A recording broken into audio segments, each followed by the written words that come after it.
Hello and good evening, everyone. Welcome to today's hot off the presses episode of Primetime Gaming with Mr. Boomstick and friends. And of course, I'm your host, Mr. Boomstick XL. And as you can see, we have a stacked panel of podcasting professionals. Some of our regular cast members are not here due to not feeling good, family obligations, but we have some backups. And I don't mean backups like they're secondary. I mean, these are folks that you've heard on my show before, and quite frankly, are some of the community's absolute finest. But let's get into the introductions quickly. So, of course, we can get to these topics because we have a lot to talk about. And listen, folks, I'm going to tell you this right now. If you are looking for unicorns and rainbows all day long, you might be a little disappointed with today's episode because we're going to keep it real. We're going to be objective. We're going to be truthful, and we're going to be talking about subjects that you might find salty, but you know what? We're going to do it in a proper manner and have explanations for why we feel the way that we feel, especially when talking about next generation. First up, you know him as one of the raunchiest gamers. In fact, he is the raunchiest gamer, and he's also the host of his very own podcast called Gaming After Dark. Please welcome Noof Nukem. Boom, boom, kaboom. It's Noof in the Primetime Gaming Room. What is up, chat? What is up, panel? This stuff is going to be lit. We are going to bring that beep, and let's get this show on the road. Lots of topics. Noof is always raring to go, and like Boom said, it could be one that's going to upset a few people with some highly contested opinions. But hey, man, stuff's got to get said because we are growing impatient, and we all know why. But let's get to it. Back over to you, Mr. Boom.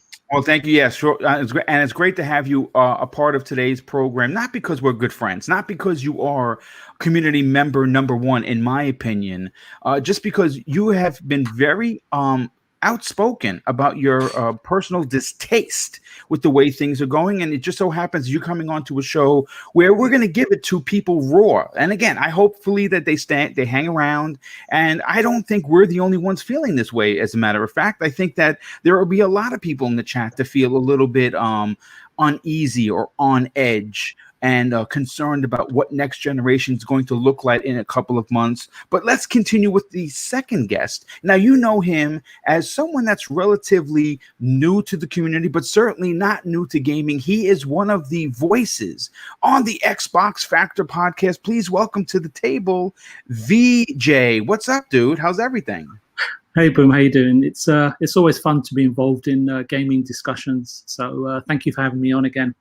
Well, it's great to have you on because you have been really bringing the knowledge, and the way that you politely break it down is always very interesting, and the people are happy to hear you. Next up, someone that's on Console Watch 2020, and he has his phone ready at the willing and is able to be making that call. And hopefully he'll be calling me first. Please welcome Gaming Forte. What's up, dude? How you doing? Yeah, man, dude. These systems. I'm getting tired of people coming to the store. Man, when these systems coming out? I don't know. I can give you Xbox and PlayStation's Twitter account. You can DM them and find out yourself. But no, man, it's Monday, man. So it's a great time. VG, dog. Let me tell you something. This is my man's right here. This man leaves me the most professional and most informational comments in my comment section. I missed them. I need you to start sending them again because I literally feel like I can't go to sleep unless I'm reading something that he put in my chat. It's crazy. Thank you. Well, listen, yeah, he definitely has a certain way of expressing himself, and that's Absolutely. why he has become a part of course, the Xbox Factor podcast, and quite frankly, the people have called for it. VJ, you have a lot of fans, my brother, and you did it in a short amount of time, so Great that you're here. And of course, Forte, thank you for being here as always. We are going to talk, and obviously, I saw your shock and awe today during my rant cast, if you will, regarding my cancellation of the Avengers, which is, I couldn't believe I saw that, dude. It's heart-wrenching to say it out loud, but I have to take a stand with the people in this community, and I have to turn around and let them know that what they are doing is wrong. And again, battle passes have become the new horse armor, and everyone is doing them. And when you're telling me that after spending $200 on a collector's edition, because that's what I was getting, the 15 heroes that are slated to release between the beginning of the game and later next year, that's $10 per battle per character, which is $150 additional if you want to upgrade your characters all the way. I think it's disgusting, and I think that if they succeed at this, Square Enix, if they succeed at this, you're going to see 2K do it, you're going to see EA do it, and you're going to see Activision do it, and it's going to be bad for the industry. So I took a stand, and again, probably is not going to even be a blip on the radar, but you know what? When Boomstick says he ain't buying something, I think that's the time to look, because I buy everything. But that's true. Let's continue with the introductions. Next up, now this is someone, get ready, folks, because he's been tempered the last couple of weeks. But when I told him the topics that we were going to talk about,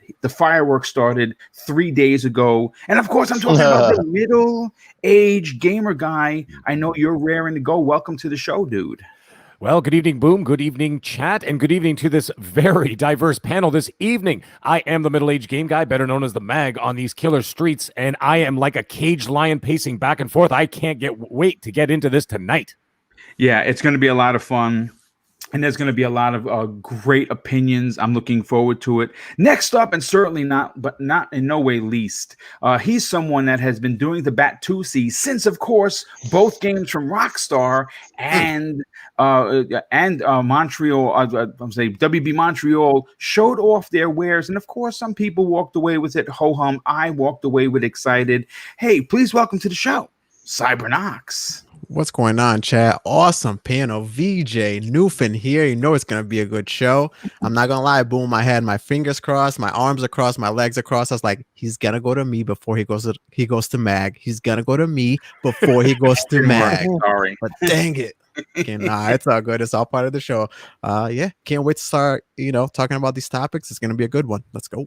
Well, listen, again, we're going to start off with something new to the program, new to almost all of my program. It's called Bits and Bytes. And really what that is anywhere between 1 and 2 topics, smaller topics that we will not spend a significant amount of time on, that deserve a conversation. And in some of the bigger shows just got edged out due to, of course, bigger topics, basically just taking them over. So the one we're going to start off with, and I think this is pretty interesting, is one of the most underappreciated games on Xbox One during this era has been Insomniac's Sunset Overdrive. And it launched to an excellent critical success, where it is currently sitting at an 81 Metacritic. Unfortunately, though, it didn't sell well at all, and considering it was an Xbox One exclusive, it is pretty shameful. Now, here, this is the number, folks, and this is pulled from as the best number I could pull was 1.16 million copies as of November 2018. Now, yes, that is 2 years ago, but I could not for the love of me find a better number. So if we wanted to be edgy, we can say that, let's just say for shits and giggles, 2 million copies were sold. And that is terrible. It's terrible because the game was fantastic. I don't know if you've played it or not, but Sunset Overdrive is worth your time. It's one of Insomniac's absolute finest. Now, the reason why I decided to bring up Sunset Overdrive are for a couple of reasons that happened last week. First and foremost, last Wednesday, which was August 26th, Insomniac tweeted out something I thought was interesting. And it simply said, "The dude abides, hashtag Weapon Wednesday." And they're showing a really good looking, it looked like HD, to be honest with you, version running of course, Sunset Overdrive. And then this got me thinking, folks. Recently, Sony confirmed publicly that it owns the rights, the IP of Sunset Overdrive. Man, I said, this would be a good bite and a bits and byte kind of a question. And if I were Sony, I would greenlight a Sunset Overdrive 2, which would have the fans really excited, especially because it's going to be a PlayStation 5 exclusive. So my question for this particular one, Do you want to see one of the top 100 games of this generation have a sequel, but play it on a PlayStation 5? And I'm going to go to, of course, I'll go to Cybernox first on this. What do you think? So, what are your thoughts on this, Cybernox? So I'm a little bit split on this topic, right? I only played Sunset Overdrive for a couple of hours. I didn't really finish the game. I don't think I gave that game a fair shot. A lot of people didn't. So, right. But here's what I see from like the outside in, right? It's kind of like stuff that you mentioned. Game revealed well. It did well. It had potential. Sits at an 81 meta. 7.8 user score. It's an indication that those who played it, they like what they played for the most part. You know, it was nominated for a bunch of awards. I think it won like best Xbox game at the time at IGN, things like that. Now, on the other side of the spectrum, like you said, only sold about 2 million copies, 1.1, I believe you said. Yeah, it was 1.16 in 2018. So we could be a little facetious and say, okay, let's just say 2 million copies.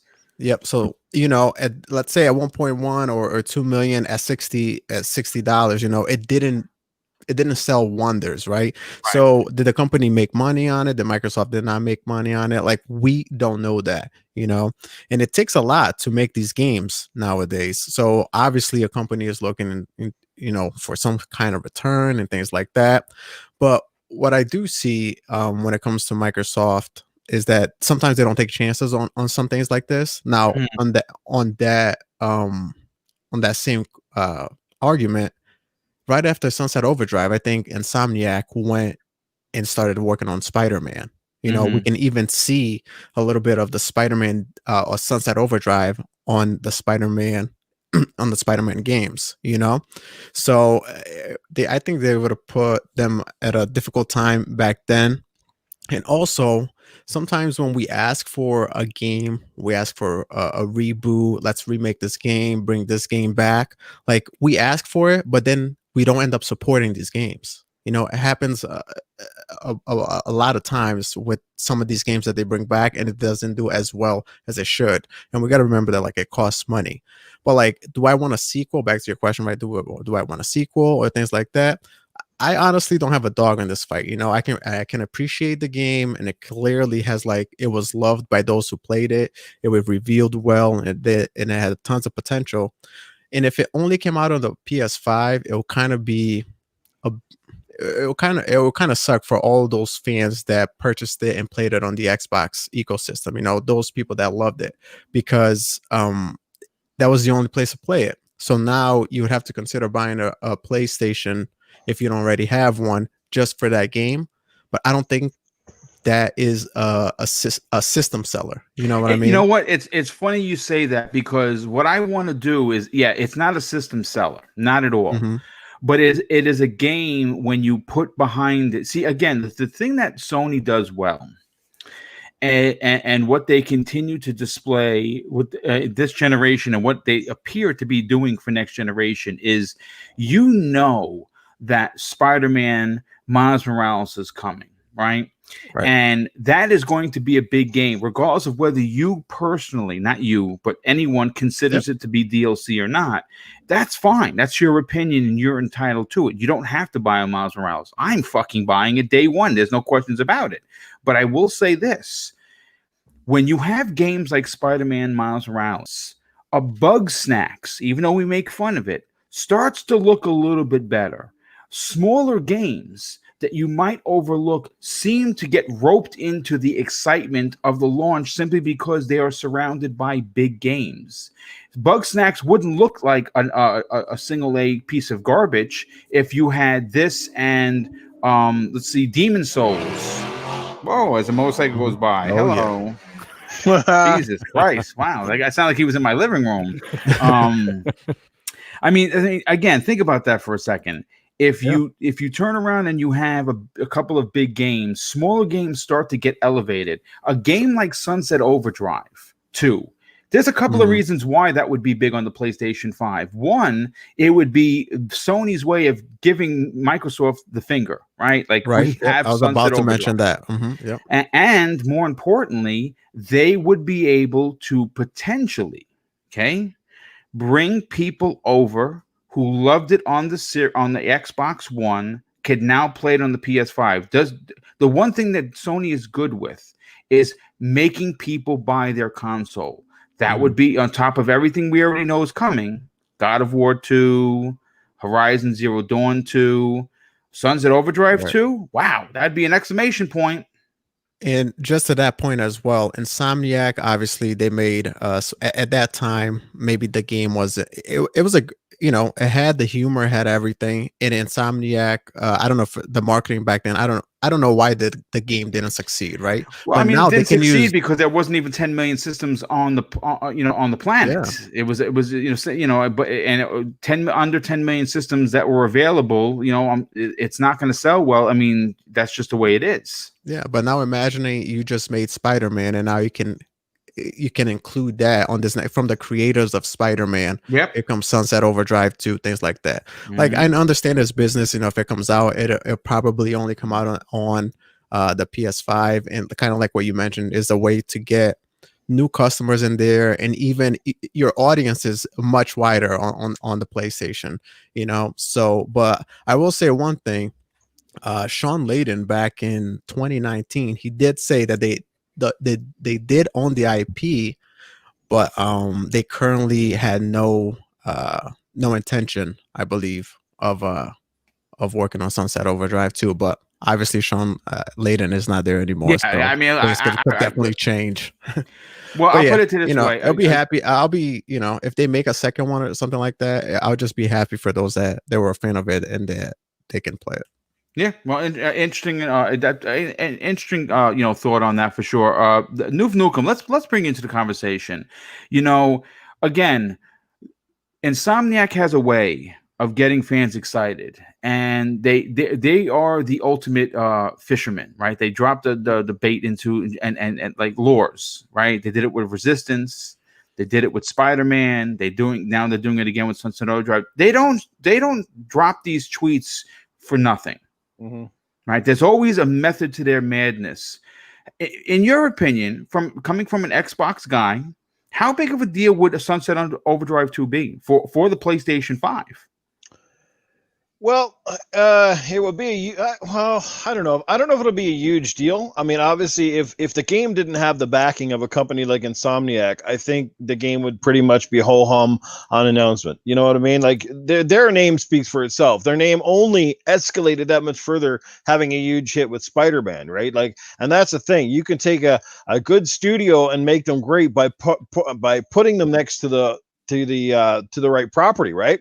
We'll take Square Enix again and what do you call it? Crystal Dynamics, right? Crystal Dynamics is an amazing developer, but they highly got overlooked because the last couple of games they made were Tomb Raider games, and Tomb Raider resonates with some and not with a lot. But they're going to get probably going to get a lot more praise now because they're making an Avengers game, and that's going to sell like crazy, regardless of our thoughts on that. And I'm sure we'll get to that at some point. But back to Sunset Overdrive. Look, I love the game. I thought the game was great, but here's the deal. A lot of Xbox guys bought into Sunset Overdrive simply because it was an Insomniac game on an Xbox platform. And we've never had an Insomniac game on an Xbox platform ever. This was a first, if I am correct. Yes, right? I believe so. But a lot of PlayStation guys who owned an Xbox didn't buy Sunset Overdrive because it was also an Insomniac game on Xbox, right? The same guys who praise Insomniac wholeheartedly for Spider-Man and everything Spider-Man did are a lot of the same guys who I remember vehemently crapping on Sunset Overdrive. Oh, Insomniac's not as good as they were. Look at this, another cartoony game, blah, blah, blah, blah. And you heard the excuses up the yin yang because especially it was a fairly highly rated Xbox, exclusive at the time. It also kind of came out during a glut of other great games. So I think it really got overshadowed. Xbox marketing wasn't really on point. And again, they finally got that single player story-based narrative game we sort of cried out for, but then it had very good graphics, right? Very, very good graphics. But again, it was stylized. So it had this cartoonish Saturday morning cartoon feel to it overall. And, the characters were kind of silly. A lot of the weapons were kind of weird, but it was a great game. It was think of GTA means Spider-Man means something else. You kind of know exactly what kind of game it was. I had an absolute blast with it. I love the fact you could create your own character. I thought the weapons were fun. The game forced to keep you moving. It wasn't a boring game by any means. Like all the missions were kind of quirky and weird, and there was some great boss battles battles, like the one against Fizz when you're up on the, you're on the rails and you're shooting stuff. Like the game was really over the top. It was wacky. It was really like nothing Insomniac had done before, and I kudos them for that. But again, that's it. It just, for some reason, it didn't resonate with enough gamers. People that bought it loved it. Even when it was free on Xbox Game Pass, I remember a lot of people passed it over, and I was like, did you place it? No. I was like, dude, it's free on Game Pass. Who cares, right? So I don't know. Like, if it comes up for PlayStation 5, I think the people that are gonna pitch the ad for it the most are gonna be, the PlayStation 5 exclusive crowd. Like, yeah, Sunset Overdrive 2 is the best ever. We can't wait to buy it. And it's gonna suck for a lot of Xbox guys who would love to have a sequel. For me personally, I'm kind of with Forte. It's neither here nor there to me. I could give a rat's. If they bring it out, great. And if they don't, I'm not going to cry over it tomorrow. It was kind of like Recore for me. It was a game that hit a certain nerve, but I really could care less either way. Phenomenal game. But, like I said, it's not a system seller. Where they take the sequel is anybody's guess. Obviously, it's going to be bigger, better, and more over the top. And as you mentioned, the crazy part is that's how it's going to be promoted. From the creators of Spider-Man and Ratchet and Clank is Insomniac's Sunset Overdrive 2. And right there, it's going to sell a lot more than the Xbox copy ever did. Yeah, absolutely. 1.1 million. Yep. Yeah, that's for sure. Middle-aged gamer guy, let's just get your quick opinion about this. Do you think this is a good idea? And again, it's funny. Like I said, I like to put 1 and 1 and 2. 1 and 1 equals 2 in my book. Sony, for no reason, a couple of weeks ago talks about Sunset Overdrive. We own the IP. Okay, right. We're a little weird. We kind of knew that already, but okay, let us know you confirmed. Excellent. And then of course, we get this tweet last Wednesday for no reason. If Sunset Overdrive did not have a pulse, they wouldn't be putting it out there for Weapon Wednesday. You know what I'm saying? I just don't think they don't do anything for no reason. But I'm interested to know, how big of a deal could Sunset Overdrive 2 be on the PlayStation 5 as an exclusive? Well, first of all, I think it will be a big deal because in my opinion, I think that it's all but confirmed not confirmed, excuse me. I'm going to take that back. Guaranteed that at some point we will be getting a Sunset Overdrive 2. Now, here are my reasons. First thought is this. If there's one company out there that gives their devs a second crack at an IP, it's Sony. They're not one of those companies. Like, you look at something like Uncharted, for example. Let's just take that one. Part 1 was, it was okay. Right. All right, it wasn't great, but it was okay. But they gave them the chance to improve and make a sequel. And, well, look what happened. 2 was my favorite PlayStation 3 game of all time. Right? Now, can you imagine, like, Uncharted 1, like, it's okay, guys. It's selling all right. We're just going to dump it. And that's what other companies do. But Sony gives them that second chance. And, the rest is history. Now, there's a Japanese philosophy, almost mantra, if you will, is that it's quoted as success through constant improvement. And I honestly feel that Sony implores that philosophy on their studios, and it works. And as for Sunset Overdrive 2 on the PS5, yes, I will be there day one. Yep. And I'll be there to play an almost guaranteed improved sequel on the PS5. I have absolutely zero issue with that, and I really do think that it's coming. But first, they have some bigger fish to fry before we get to a Sunset Overdrive 2, and I think we all know what that's going to be. I have a feeling it'll be another Spider-Man game. Yeah, first of all, they got to finish Spider-Man 2 for sure. Exactly. So they got to finish Ratchet and Clank. They're going to be wrapping up Miles Morales, and then they're going to work on an actual Spider-Man 2, and then I think a Sunset Overdrive, further down the road. So and so that's the other thing. You think they'll work on 3 different IPs? Yeah, there's no doubt they are. They're working on Resistance. Well, they're not of Man right now. Well, yeah, see, that's the thing. Well, they're not really working on 3 IPs. I think they're just cleaning up 2 of them now. They're polishing 2 because I mean, they did say Miles Morales is holiday 2020. Yeah, and then you've got Ratchet and Clank in the launch window. Quotes. Yeah, sort 3 of, months right? Is the launch in 90 days. Okay, so you've got those. So they're basically just polishing those at that point. So now you could put 2 smaller. You could put 2 smaller teams to polish the game. With the big guns sort of overseeing everything, and then you can have another team working on. Starting, let's say the beginnings of Spider-Man, an actual sequel to Spider-Man, and then start looking at Sunset Overdrive 2. And that's another thing I wanted to quickly say is that Sony gives their devs the time to release polished, finished products. So they'll give them the time, even if it takes Insomniac 6 years. Sony will give them the time to do so. So I have full faith that if they do this game, it will be an excellent, outstanding improvement on the first game. Yeah, no doubt about no doubt about that. VJ, what's your opinion on this? Do you think that Sony is notorious for flaunting what they have? I mean, it's just in their DNA. It's what they do, right? So with that said, with the cryptic tweet, with the shocking revelation, if you will, that Sony owns the IP coming from SIE, which I thought was weird. Do you think that maybe they're hinting at potentially, or maybe trying to gauge interest if people would want a Sunset Overdrive 2? Goodness gracious.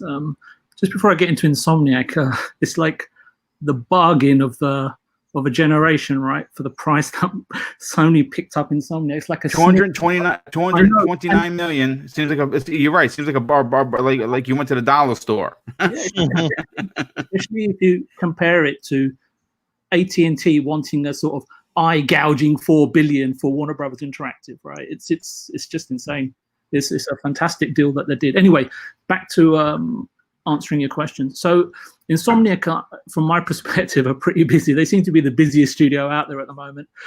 With, like, as the guys have said, with the rumors of Resistance, no doubt of continuous development on Spider-Man games, maybe a VR 2.0 launch game. But given all of this, it's still conceivable to anticipate that Sunset Overdrive 2 can come to the PS5, and that's just going to be basically down to commercial return on investment for it. But what was interesting about your question was more to do with, like, are we happy to play it on the PS5? And Clowns I know joined us, and he reminded me of a conversation we were having over Twitter, and I said to him that there's a really sort of important and sort of continuing thread here. It's in all this sort of talk of specs in games. For me, and I came to realize this in my time during development and so on and so forth, was what's fundamental is humanity, not the technology part of it.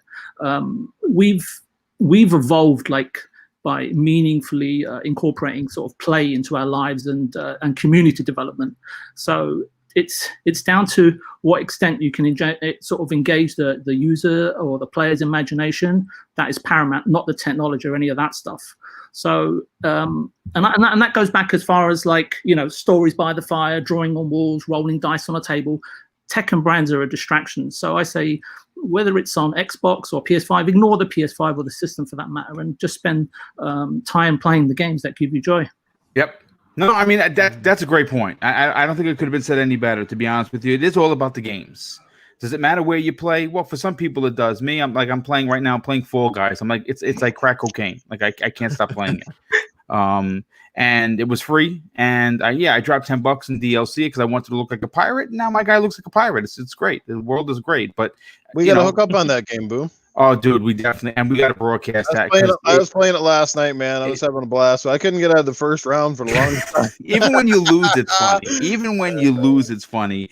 Let's bring in Gaming Forte into this conversation. Gaming Forte, listen, okay, that Sony loves being spiteful, right? And you know what I'm talking about. They love kicking you in the balls when you're down. That's just Sony, right? And to be honest with you, Gaming Forte, it does seem like it would be a good PR move and a bad PR move. Good for Sony, bad for Microsoft, if they can turn around and say, yes, we have Sunset Overdrive 2 coming out exclusively for the PlayStation 5. People would lose their stuff pretty much.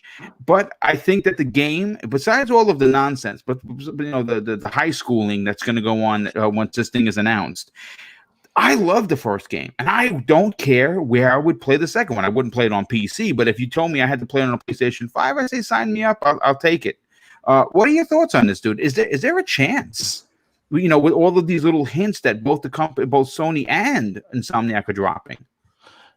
So before I start, this game holds, like, a little bit of a special place in my heart because it was like one of the very first codes I got for being a store manager at GameStop, and it just that's cool, dude. And it just happened to be the one game that Insomniac gave us early release code, so I was able to play it like 4 or 5 days before everybody else, and I got my first like 75 followers on Twitch playing that game. I had like 170 people like, bro, how are you playing this game? This game looks awesome. Dog, it was so fun playing the game. But overall, I definitely think it's going to happen. The only thing that people keep forgetting is Insomniac does this all the time. They always go back and they retweet like things from their past games. Like you said, Weapon Wednesday, they did it for Resistance. They did it for Ratchet and Clank, where they talk about what was your favorite weapon. I even remember a couple years ago when the whole news before they got bought from Sony, people were like, what are they talking about? They started tweeting about Sunset Overdrive when Xbox still had the rights to it. And they were like, people were like, hey, is there going to be a Sunset Overdrive 2? So this is something they always done. So I don't know if it really means they are going to make it, but knowing Sony, I agree with Mag. Sony is all about giving developers another shot at the game that they want to. And if Insomniac wants to make the game, they're going to end up making this game. I think it was kind of a cruel tragedy that this game didn't get enough eyes on it, because the gameplay is pretty addicting in the game, especially once you unlock all of the flight in the game, where you could do the double jumps and you could do the double dash and stuff in the air to get to different points of reference really quick. That's when the game truly, truly opens up to you. So I think Sony is in a very unique situation when it comes to they have something that Microsoft used to have, and if they want to stick it to them in that manner, they definitely can do it. If I guarantee if PlayStation people ask for it, there's a good chance that they will make this game. And it will be a really good game to have in the middle of the generation. Like everybody was saying, Spider-Man is probably the main priority. Getting Ratchet and Clank out is the other one. Yeah. Resistance is probably already on deck. So who knows? Insomniac could probably give you 4 to 5 IPs in one generation. Could you imagine? 4 to 5. I think, and shout out to Slow-Mo Backslap. He did a amazing, I don't know if you guys checked it out, did an amazing video where he talked about Insomniac and how he said that Insomniac is probably, he didn't even say probably, he said that they are Sony's #1 studio. And I really do agree with him, because yes, people look at Naughty Dog as probably the #1 studio that they have, probably when it comes to just the fanfare. But if you talk about a studio that is very diverse and they have made multiple, like not even in the same genre types of games, Insomniac is that. And the fact that they could probably give you, as of right now, we know they're giving you 2 games within the launch window of a brand new console. And it's a chance that they could give you up to 5 during this generation. $250 million was a steal. And if they can find a way to bring something like Sunset Overdrive in the middle of the generation, like 3, 4, 5 years from now, I think a lot of Xbox people will go out and buy a PlayStation, especially if they truly enjoyed that game as much as I did when I played it back in 2013, 14. Yeah, no, I agree. And that's what Sony does. They sell consoles. Real quick, I want to ask the chat, how is my voice? Am I botting at all?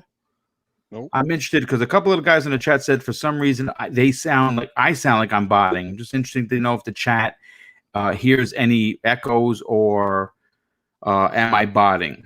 You guys can just let me know and I'll make the adjustments. Nobody here, sir. Oh, what's going on there? Let's see. So okay. So no, I'm not botting. Okay. Hey, well, you know what? Let's ask Cletus. We haven't talked to him. What seems like at least in 2020. Cletus, what is your thoughts on Sunset Overdrive 2? Are you going to buy a PlayStation 5 for this game? Well, hey, fiddly diddly. That's right. Sunset Overdrive. When the sun goes down, Cletus comes out. So I don't know, man. Just got to see how that game's going to shape up. The fact is, there was no pigs, not a lot of mud, but some weird-ass guns in there. Now, what they need is the anal probe plunger gun, and that shit would get me going. Yes, indeed. I'll be firing that thing off every second I can get. Yep. So I'll be interested if they fixes the weapons a little bit, and maybe they gives me an option to add some suspenders and all that kind of stuff, you know, and then maybe I'll be get on that game.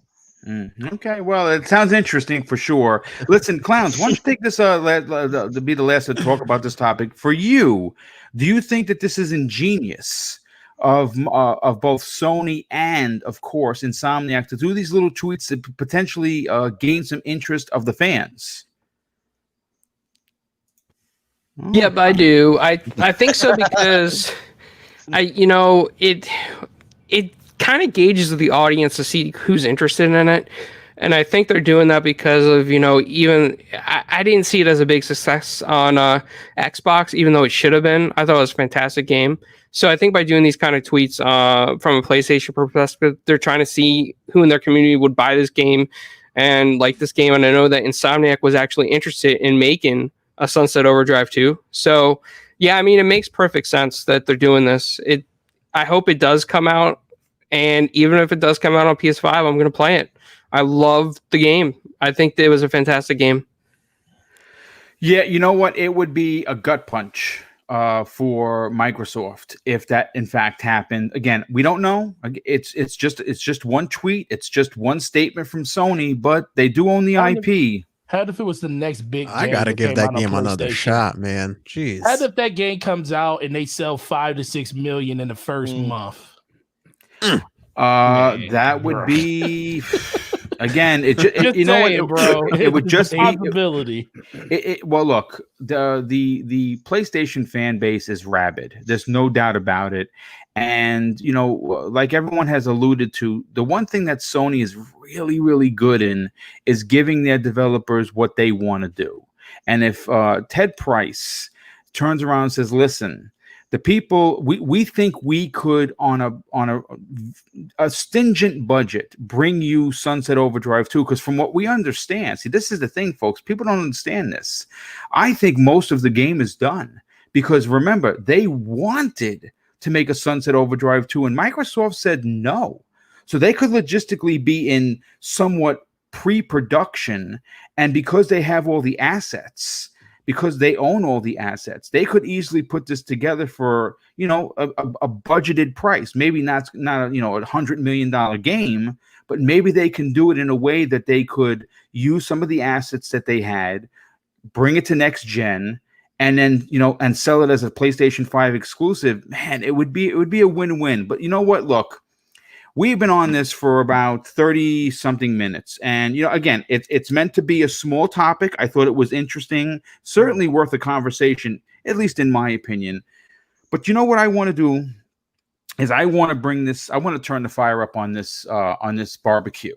And we're going to get to one of the main topics. So Mag, get ready, brother. Get ready. Rev the engine because we're going right into it. Now, look, I'll say this. One of the wonderful things about being a host of many shows, as I am, is I have a very, very absolutely incredible time of meeting people within this community. And hold on a second. He was abducted by aliens. Yeah, I just wanted to check the audio. One of the people that I find in this community that has really come on the scene, and I believe is someone special, is Nano Polymath. You might see them. He's a big Xbox dude. He's definitely a supporter of this particular channel. You've seen him in the chat for, of course, RDX and several other podcasts. Yep. And the reason why I decided to bring him into the conversation today was for these two particular tweets to Phil Spencer that I felt were a master class accomplishment because it was written in a manner that should garner a response from the head of Xbox and a fantastic talking point for one of tonight's main topics. So I'm going to actually read you the tweets and then we're going to get into this because there's been a silence since the Halo debacle, if you will. And we haven't heard from Phil Spencer. We haven't heard from Aaron Greenberg. We certainly have not. Sorry about that again. That was my I don't know what's happening with the audio today. And we certainly You're listening to the show. Yeah, we certainly have not heard from Matt Booty. It's been real quiet on Xbox. Now, again, I get it. I understand that they are scrambling. I think they're in a bit of disarray, and I think that the Halo Infinite delay kind of really took them for a loop, so to speak. So you know what? Let me get into the tweets, and then I'm going to go right to Mag, because Mag, I know you have a lot to say on this, and you know what? I want what we talked about privately. I think is super important for you to bring out live on the air, and this is what Nano Polymath had to say to Phil Spencer, and he says, "Dear at Xbox at Phil Spencer, we know it's been a really difficult time for everyone, and we'd be very grateful if you could arrange some gameplay on the Series X. This could be a release title or an Xbox 360 title demonstrating velocity. It's time that we see what the beast can do." And he followed that up with this: "To the gamers, to the Xbox community, if you agree with this post, then comment with this at Phil Spencer and share this post out to the rest of the community. If hashtag Xbox is listening, then now is the time for our voices to be heard. Appreciate everyone's support. It would be nice if we could be heard." Okay, so this I thought was masterfully written, because we know how social media can be, right? We can be vicious, we could be nasty when we feel when we don't have any patience on a particular topic, we lash out, right? And I say we because everyone has done it. Mag, why don't you take it away and give me what are your thoughts on this particular statement from Nano Polymath? Do you want me to get into the whole thing? Because I don't think I could stop this freight train right now. Break open the force. Go crazy. Choo-choo. Yeah, well, okay. Everybody aboard the mag train right now. Now, okay, let me just get something out of the way here first. Now, before I go off the deep end, let me start with some background context, okay? We're all back in class right now for just 2 seconds while Professor Mag's got something to say. Noof, pull your pants up. VJ, spit out the gum. Okay, let's pay attention. How'd you know my pants were down? Did you smell me through the mic? Let me tell you guys something. This is some background context. Aggressive marketing, okay, has a shelf life of about, let's say, 60 days approximately before its effectiveness becomes stagnant and stale. When you hammer the consumer month after month after month with the same or at least a similar message, it loses its potency, which, of course, is the root of the saying, familiarity breeds contempt. Because you know what's going to happen? People are going to stop caring. And momentum is gonna get lost, especially when you're trying to execute a focused, aggressive marketing strategy. And I know this because I deal with people who deal with marketing all day long. Now, in that vein, the week after Labor Day, okay, the week of let's say September 15th to the 22nd, okay, that's approximately 60 days from the launch of both consoles, okay, approximately. Yep. Now, that is the time to strike. Not now, not next week, 15th to the 22nd. That is the time to strike. That is when you show what they can do. That is when you drop the price tag, not drop the price, I mean drop the price of the console. And shortly after, once you whip up enough frenzy and excitement, you drop the pre-orders. You strike while the iron's hot. Right. Now, as a gamer, am I getting frustrated and impatient with both companies? Yes, sure I am, especially this year, because you know what? Honestly, this year, 2020, we could all use some happy, exciting news right now. But I also understand what's going on. Now, we can't also just point fingers at Microsoft here, okay? Because Sony hasn't even shown the back of the console yet. Yeah, that's true. 90% of the time, they're talking about that bloody controller and how it's so advanced that when you're not playing, it's colonizing Mars for the future of the human race. It's ridiculous. Show us the console, but, you know, maybe they will. But again, I understand what's going on. Now, people are saying, well, you know, we need to save money. That's another thing that's starting to bother me. It's like, oh, well, we need to save money. We need to know how much it's going to cost. I'm like, guys, it's September. You're going to start saving now? I mean, everybody has a basic ballpark idea of what these things are going to cost, okay? Regardless of the fact that both companies are staring each other down, we have a basic idea of what they're going to cost. You should already be prepared, especially if you're hardcore. We're talking 2 months, folks. Apple announces a new product, and honestly, 3 weeks later, it's out, and it's no problem. So yeah. I think some people are getting a little overly melodramatic about this situation. Now that I got that rant out of my system, let's flip it over, okay? Let's flip it over a little bit. And if by let's go mid to late September, if I don't start seeing an actual launch lineup for the PS5, okay, enough with the bullshit. Okay, show me Miles Morales already. Show me the hardware properly. Give me the price in detail, all peripherals, etc., all that stuff. Okay, price of the games, because guys, it's not guaranteed that they're going to be $60 US. Noof, you and I be paying 80. It could be 90 Canadian dollars and 70 American for all we know. Yep. Okay, we don't know what's going on. We've already seen it happening with some third-party developers. So if they don't do this, my first instinct as a consumer is this: they're hiding something. Yeah. And that's not a good look. I didn't say they are hiding. That's my instinct is telling me that. It does not exude confidence in my purchase. Now, let's talk about Microsoft for a second here. Microsoft has been extremely transparent, sometimes a little too transparent for their own good. Now, Halo made them stumble quite a bit, okay? But they've had 6 weeks and a shit ton of money to course correct and come back with a modified, guns blazing new strategy. Okay? I'm giving them to the middle of September to do this. You got to show us Cyberpunk on the Series X. You got to show us AC Valhalla on the Series X. I want to see Destiny 2. Thanks, Cyber. I want to see Destiny 2 in 4K 60 on the Series X. I want to see the Crossfire X gameplay. Real gameplay, not a trailer. Okay? Put some or all of those titles in the Game Pass day one. And if you don't, you know what? I might actually get I might get a little bit of superficial hate for this statement, but you know what?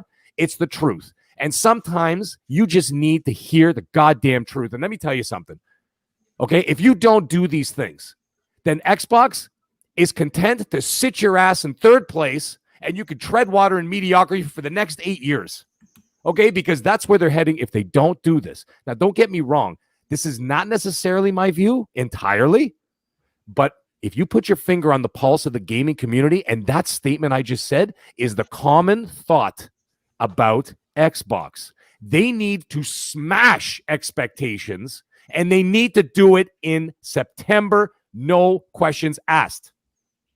Yeah. No, I mean, listen. I first of all, I like the fire, and I'll say this. I'm sorry, I was so angry. No. I mean, listen. This is what we want. Listen, folks. I am not giving PlayStation a pass. They are just as guilty because they have shown Ratchet and Clank looks great. We know for a fact it's not going to come out at least until 2021. Now, whether that's January, February, March, I don't know. But they said launch window. Launch window traditionally has been 90 days after the console releases.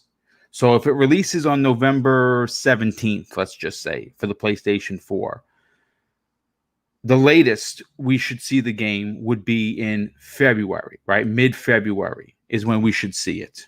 Yeah. That's 90 days is the window, if you will. Okay. So we have Spider-Man Miles Morales. Now, folks, I'm not saying this to kind of just turn the spotlight onto Sony. We saw Miles Morales at the PlayStation 5 reveal. We have not heard anything else from Spider-Man, right? Now, again, I'm not saying it's going to be delayed. I'm expecting it to launch with the console. But we have not heard anything from that. We haven't heard anything from Bugsnax. We haven't heard anything from Sony. We have no idea what they're launching. Mm-hmm. With that said, now it's time to put the spotlight back onto Microsoft. Microsoft hasn't really shown much either. Now, again, we all are understanding. We don't have to keep mentioning COVID-19. We understand it's a thing. But if it was going to be a problem to launch these consoles, then they should have just delayed the consoles. But apparently, it's all speed ahead. So we're going to get a PlayStation 5. We're going to get an Xbox Series X. We might get an S. We know we're getting a digital PS5. We don't know how many we're getting, but we know they're getting them. But Nano's tweet, I thought, would have garnered some sort of a response from Phil. And unfortunately, as far as I know, he did not. And that's actually a little bit disappointing because, like I said, I understand in normal circumstances, people are vacationing at this time of the year, but no one's going anywhere. And Microsoft has been ultra quiet. We have literally no idea what there's going to be their main title for launch. We know that Miles Morales potentially is going to be a part of the PlayStation 5 launch, and we know Bugsnax for sure. But that's all we know. But we know nothing from Microsoft. If we're supposed to be Halo, Halo's gone. Halo's not coming out until next year. We know that. Holiday next year is when you're going to get Halo, and that's fine. Let it go back in the oven, and cook a bit. But I'm getting a little bit frustrated. You know, I understand the console is going to play old games. I get it. Forte, what are your thoughts on this? Forte. Yeah, I'm here. I was Okay. muted. So I did a video on this today, talking about this exact same thing. And the problem is, depending on who you are and why you're buying the system, you have a completely different reaction. Like, Halo was the one thing that I was looking forward to, but the game was in a rough shape. It wasn't in rough shape, but it didn't look good. So I can understand why it got delayed. So it took the game that I was looking forward to the most outside of games that we already play. It took that away. So I had to just default back to the games that I actually care about the most, which is Destiny, and that game is going to get a benefit of it being 4K 60 frames per second. So I'm still buying the system because I'm getting something that I want out of the system. But the problem is Microsoft hasn't given people the reason to buy this system. People have been super excited about this hardware ever since they announced it almost 2 years ago.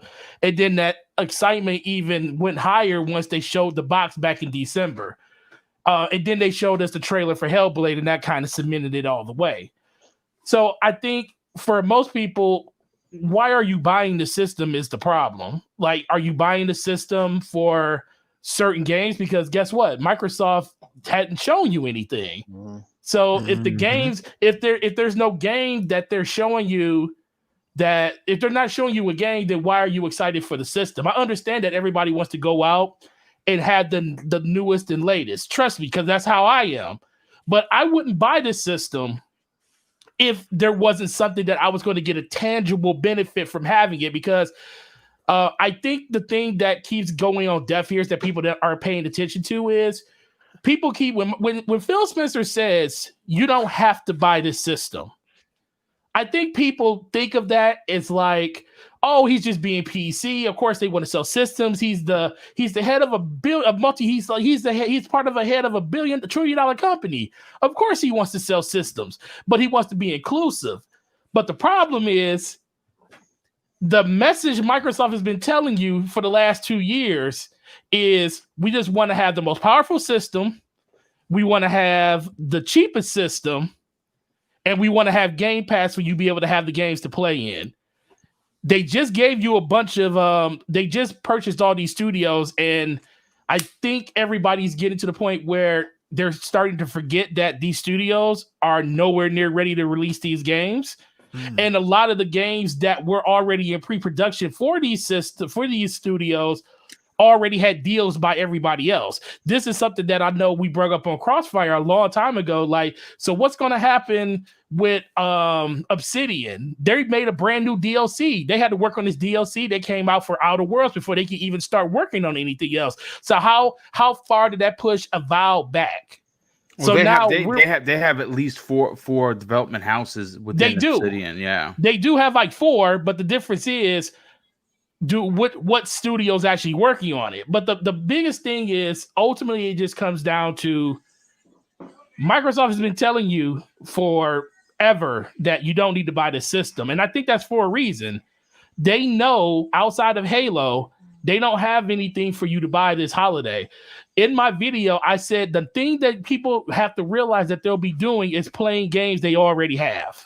That is literally what you'll be doing this holiday. And guess what? That's not just on Microsoft's system. That's on PlayStation too.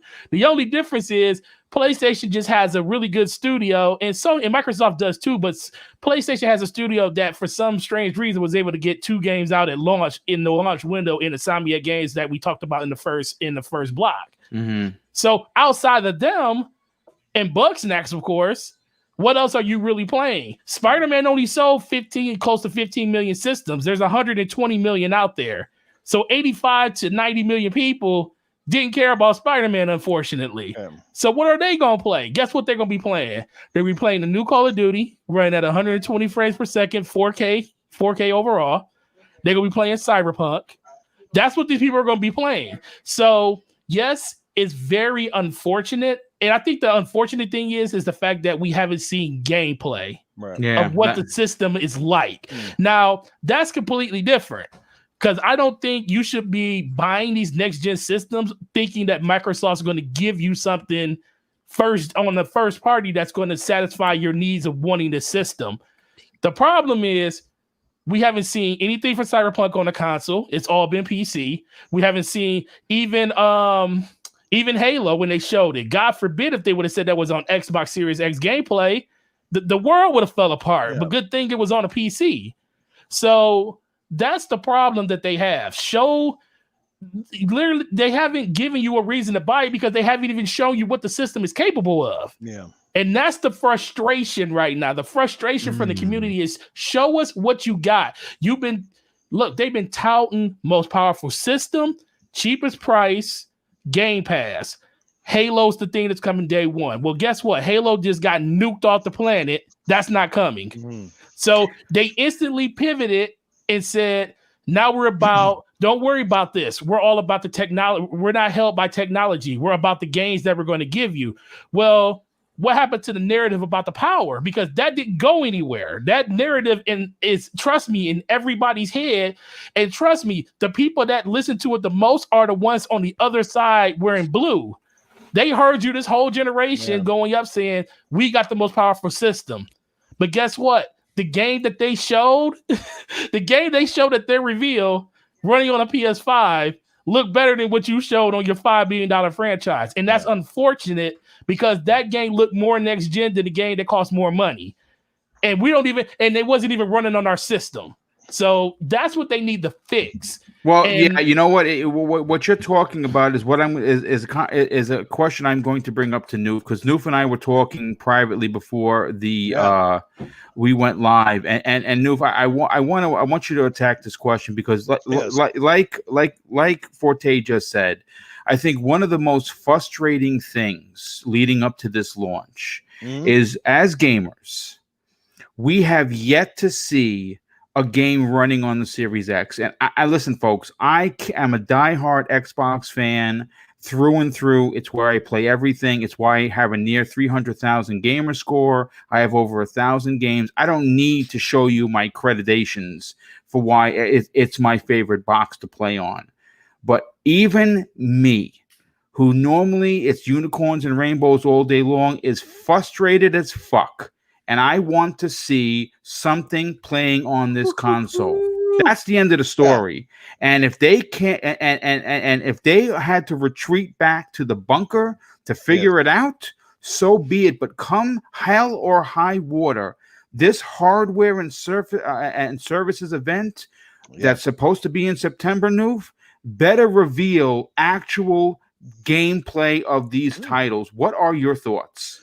Well, look, it's like this. It's compared to baseball. It's like Microsoft went out and picked up the best home run hitter in the game. You know, they got the power. They keep sending them up to the plate. You're up at fourth. You're the bottom of the ninth, and you can every time you hit the ball, you're either striking out or you're just putting it in midfield. You know what I mean? It's not going out of the park. They had that opportunity in July. They screwed up. Guess what? They screwed up so bad that they even admit it. They screwed up. They had a tweet out today that says, "Mentally, we're here." What the hell does that mean? Mentally, we're here. Yeah, we know you're there mentally. We know that, yes, you got the best hardware, you got the power, you got this, you got that, something else, but we haven't really seen it on display. We haven't seen games that are blowing our minds. You know, they did more damage to Halo by showing it off in July than they would have been just saying, you know what, it's not ready, guys, we're sorry, we're just going to display it for you next year because it's really not up to snuff. But they did more damage by putting it out there. It became a freaking meme that's just trickling down. Look, Sony, so I'm not giving Sony no passes by any means. They have not not been on point so far with the PS5 either. But the difference is they're in a completely different situation than Microsoft, and they are fully in on their console. Like, that's where their money is. That is the only ticket they have. They are in on their console. They're not shitting around. They're not going, we're going to give you 400 or 500 old games you can play. We're going to give you back compat for this. We're going to give you this. We're going to give you that. Like, they're not even promoting PlayStation Now as much as Xbox is with Game Pass, because they are focusing on great games that they know their players are going to buy, and they're continuing to drive that market share through their console. Xbox is getting tons of money. They're making more money hand and fist because Xbox gamers can play it on PC and their phones, et cetera, et cetera. But at the end of the day, and this is where if the Xbox One X doesn't come out and have a solid launch and be right up there, like, you know, we don't know the sales numbers, but they have to be competitive. And this is what I hate the messaging, right? Because they're not saying, no, we want the system to do great. It really needs to come out and knock it out of the park. They're kind of like, well, we don't really care if you don't buy an Xbox Series X. Like, yeah, I know they care. Like, somewhere along the bottom, they're not making this system for nothing. They're not just rolling it off the production line to go, yeah, well, who freaking care if we sell 100 units? No, but at the end of the day, it's about mind share. It is about market share. And the mind share is when 4 out of your 5 friends go out and buy a PlayStation 5 because they know they can only play this, and this game on that unit. Well, guess what happens? Xbox Series X sits there collecting dust. It starts to, you go to the cabinets at Walmart, and guess what? The PlayStation 5 is sold out. The Series X is sitting there. PlayStation 5 sold out. Xbox is still sitting there. And you cannot sell Game Pass to anybody if you're not selling consoles. And you know what? Game Pass is largely selling on console. It's not selling gangbusters over on PC. It's mostly selling on console. That is their bread and butter. They have to make sure the numbers are somewhat reflective of the type of sales they want to get. And they need to have the games, and both companies have screwed up miserably. I don't know if all of a sudden this generation was an afterthought or they decided to jump the gun a little too quick, because neither one has a launch lineup that's blowing our minds. I mean, let's call a spade a spade. Spider-Man is a freaking DLC. It's a DLC that they're charging for. I don't care. You can preach till the sun is over. It's going to be a short game. That tells me right there that game was a deal. That game was a planned DLC. Somebody in a boardroom said, no, we need it. We're lacking a launch lineup, so let's push this into PS5. They could have made that for PS4 and sold a way shitload more games, but no, they wanted to go PS5 because they want to get this generation off to a running start, and there's no better way to do it than with a recognizable franchise that is coming off one of the best games in the last 5 or 6 years, let alone the best Spider-Man game of all time. But that's what Sony is doing, right? Like, Sony's taking a different approach, and neither one are right now. But like I said, Xbox needs to hit one out of the park here, because we're as Xbox fans, we're not mad. I don't think anybody's mad. I mean, Phil has done a great job in so many avenues, and his team has done a great job in a lot of ways. They've finally given us the hardware we've cried out for, but they need to supply the games, and they got to have proof of those games. It's no good to talk about them all day and keep telling us about shows, and then when the shows show up, the shows friggin' miss. No, like, come on, guys. You know what's happening. And like I said to you, Boom, off the air, I said, you know, Phil's not saying nothing. Then we get, or when he does say something, the message is all mixed up and screwed up. You know what I mean? And everybody's making up different things about what's going on. Then you got guys like Aaron. God bless you, Aaron. I love you. If you're listening, man, we love you. We think the world of you. But, like, you know, all we see out of you is about your trip to Montana and all these things. Like, you know, right now with your big console a couple months away, it'd be like to say, yeah, I'm, you know, balls deep down at the Microsoft headquarters here. You know, we're really trying to have this the best launch and like forever. I'm just not buying what they're laying down anymore. You know what I mean? Like, I could care less about what Sony's doing, to be honest with you, because I'd prefer to buy Xbox, right? Bottom line. When my money, if I'm buying 1 or 2 come November, I want Xbox. But Xbox is not the one showing me diddly squat right now. All I'm getting is disappointment after disappointment after disappointment. Come on, man. Like I said, now is the time to bring it. I'm going to leave the rant here and let the other guys say their piece. But man, oh man, like, it's just getting more disappointing every minute. And I'm not mad. I'm just disappointed because I want them to bring better. We know it's out there, and we know they got great games in the pipeline. They really do. Like, and I'm pretty sure when Halo Infinite finally drops next year, it's probably going to be an incredible game. And it's probably going to improve, like, beyond. I mean, having what's his name back into the fold, I'm sure it's got to be a little. Was it Alex Staten? Is it Staten? Joseph Staten? Yeah, Joseph Staten has You know, returned. Yeah, having some experienced guys who are beloved in the franchise, who know the lore, who have an outset and a mindset, but you got to bring the talent too, right? And they've had years to get this stuff right, and that's the other thing. Like, and this is my last thought, right? Here we are, this gen. And I was just saying, I don't know if I was saying it to you, Boomstick, or I was saying it last night when I was streaming a game. I said last generation we had how many Uncharted games? We had 1, 2, 3 Uncharted games. We've only had, guess what? 1 full Uncharted game this gen and 1 spin-off game, right? So Halo, you've only had 1 official Halo game, which is 5, because Master Chief Collection was a remaster. We've actually had 3 Gears. 1 was a remake, but like, if this is what we want sequels to these great games, and if every generation is going to give us 1 lousy game, like what are you doing? Because Insomniac, let me see, Insomniac turned around. Let me see, Ratchet and Clank remaster. They did Sunset Overdrive. They did Spider-Man. What else did they do? 4 or 5 games, all in the run of the PlayStation life cycle. So you can't tell me that these companies can't get this stuff done. I'm starting to wonder where the real work drive is. So a coalition can get it done. Insomniac can get it done, but it's clearly there's a lot of companies out there that just can't get this crap done. So either they're lacking staff, lacking funding, or maybe they're just lacking a really good company director who can push the buttons and get their staff working, because it's not cutting it. We've had 50 fucking Assassin's Creed games. So come on, guys, shit or get off the pot here, guys. Well, listen, I honestly can't. I mean, look, the 2 games that come to mind that are going to be launch titles, from what we understand, are The Ascent, which is an indie game but looks absolutely amazing, probably one of my most anticipated games, and The Medium.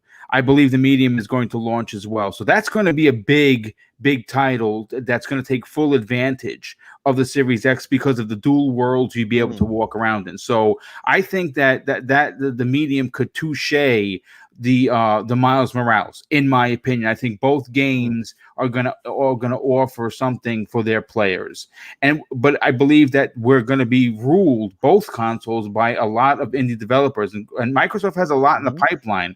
You know what? Before I get to the rest of the panel, let me just catch from some of these super chats, because there's been quite a few. First of all, Masshole 1977 drops an outstanding $2 super chat and says, "Boom was right. New Super Lucky Tail is no joke." Yeah, dude, I 100%ed every world. I absolutely loved that game. I beat that last week. Absolutely loved it. We have Psychonaut8, who drops an outstanding $2 super chat and says, "Nano is an upstanding and awesome person." Yeah, he's a gentleman, and I'm glad to call him a friend. We also have a couple of other super chats that have come in. Let me just catch up with those. Let me see if I can back it up here. Give me one moment, folks. We have another one that just came in. We have a Viper XT, a very good and generous friend of the show. He drops an outstanding $5 super chat and says, "Gameplay is starting to be revealed. Gameplay for the Medium and Haven were shown over the weekend playing on the Series X. The bomb is getting dropped soon." Yeah, you know what, dude? I didn't even see that. See, that's the thing. I didn't even know that existed. Like I said, I follow the trades, man. Writing these shows, I'm constantly trolling to get information, and I didn't even know that. Viper XT shows his generosity again with another $2 super chat and says, "We have yet to see a physical version of the PlayStation 5. No, I mean, that's true. We've only seen it in actual videos. We haven't seen someone holding. Well, we saw them holding it at a plant, but that doesn't really count. Kenta Wilson drops a very generous $2 super chat and says, "Xbox will be fine with Game Pass. They won already." Well, I mean, it really depends on what you consider winning or won. I think they're going to be. I think they're going to be just fine. But listen, I am not giving up on the box. I'm not giving up on Phil. I'm not giving up on Aaron or Matt Booty or anybody at Redmond. You cut me, I bleed green.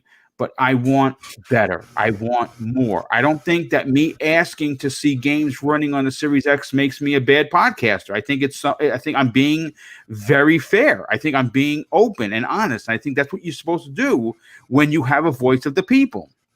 We can't just sit back on our hands and pretend that everything is okay. No, it's all right. Don't worry about Game Pass. I love Game Pass. I've been playing games on it like crazy. I've been certainly getting my money's worth. But I want to see Assassin's Creed running on the X. I want to see Cyberpunk. I want to see Dirt 5. I want to see them show this off, controller in hand. This is what the game looks like. And I know that they can do it. Joe Dunmore drops a very generous $5 super chat and says, it's like Microsoft is at a garage sale and their wife is making them sell their Series X. I mean, listen, that's, I don't know if I agree 100%. That is funny, Joe. I got to tell you. You know what? Let's bring VJ into the conversation. VJ, you've heard everyone's frustration. And I think it's more frustration than it is a hate for the box. I think that I want people to understand that if you've been listening to this show and you've been listening to, of course, the Xbox Factor podcast, I have gone on tirades of excitement for, of course, Microsoft. And I've talked about everything that they're doing great. But folks, we have to admit that there's been a bit of stumbling since the Halo debacle. And again, I said it. I still gave the show an 8.5. I still actually liked what Halo. And listen, the graphics aside, the gameplay seemed there, and the story is going to be there. They have that in spades. They just need to fix up the engine, add the ray tracing, add everything they need to do, and it's going to be just fine. VJ, you've heard everyone's opinion. You've heard everyone's frustration. I'm interested to know, should Microsoft show us what we're looking for?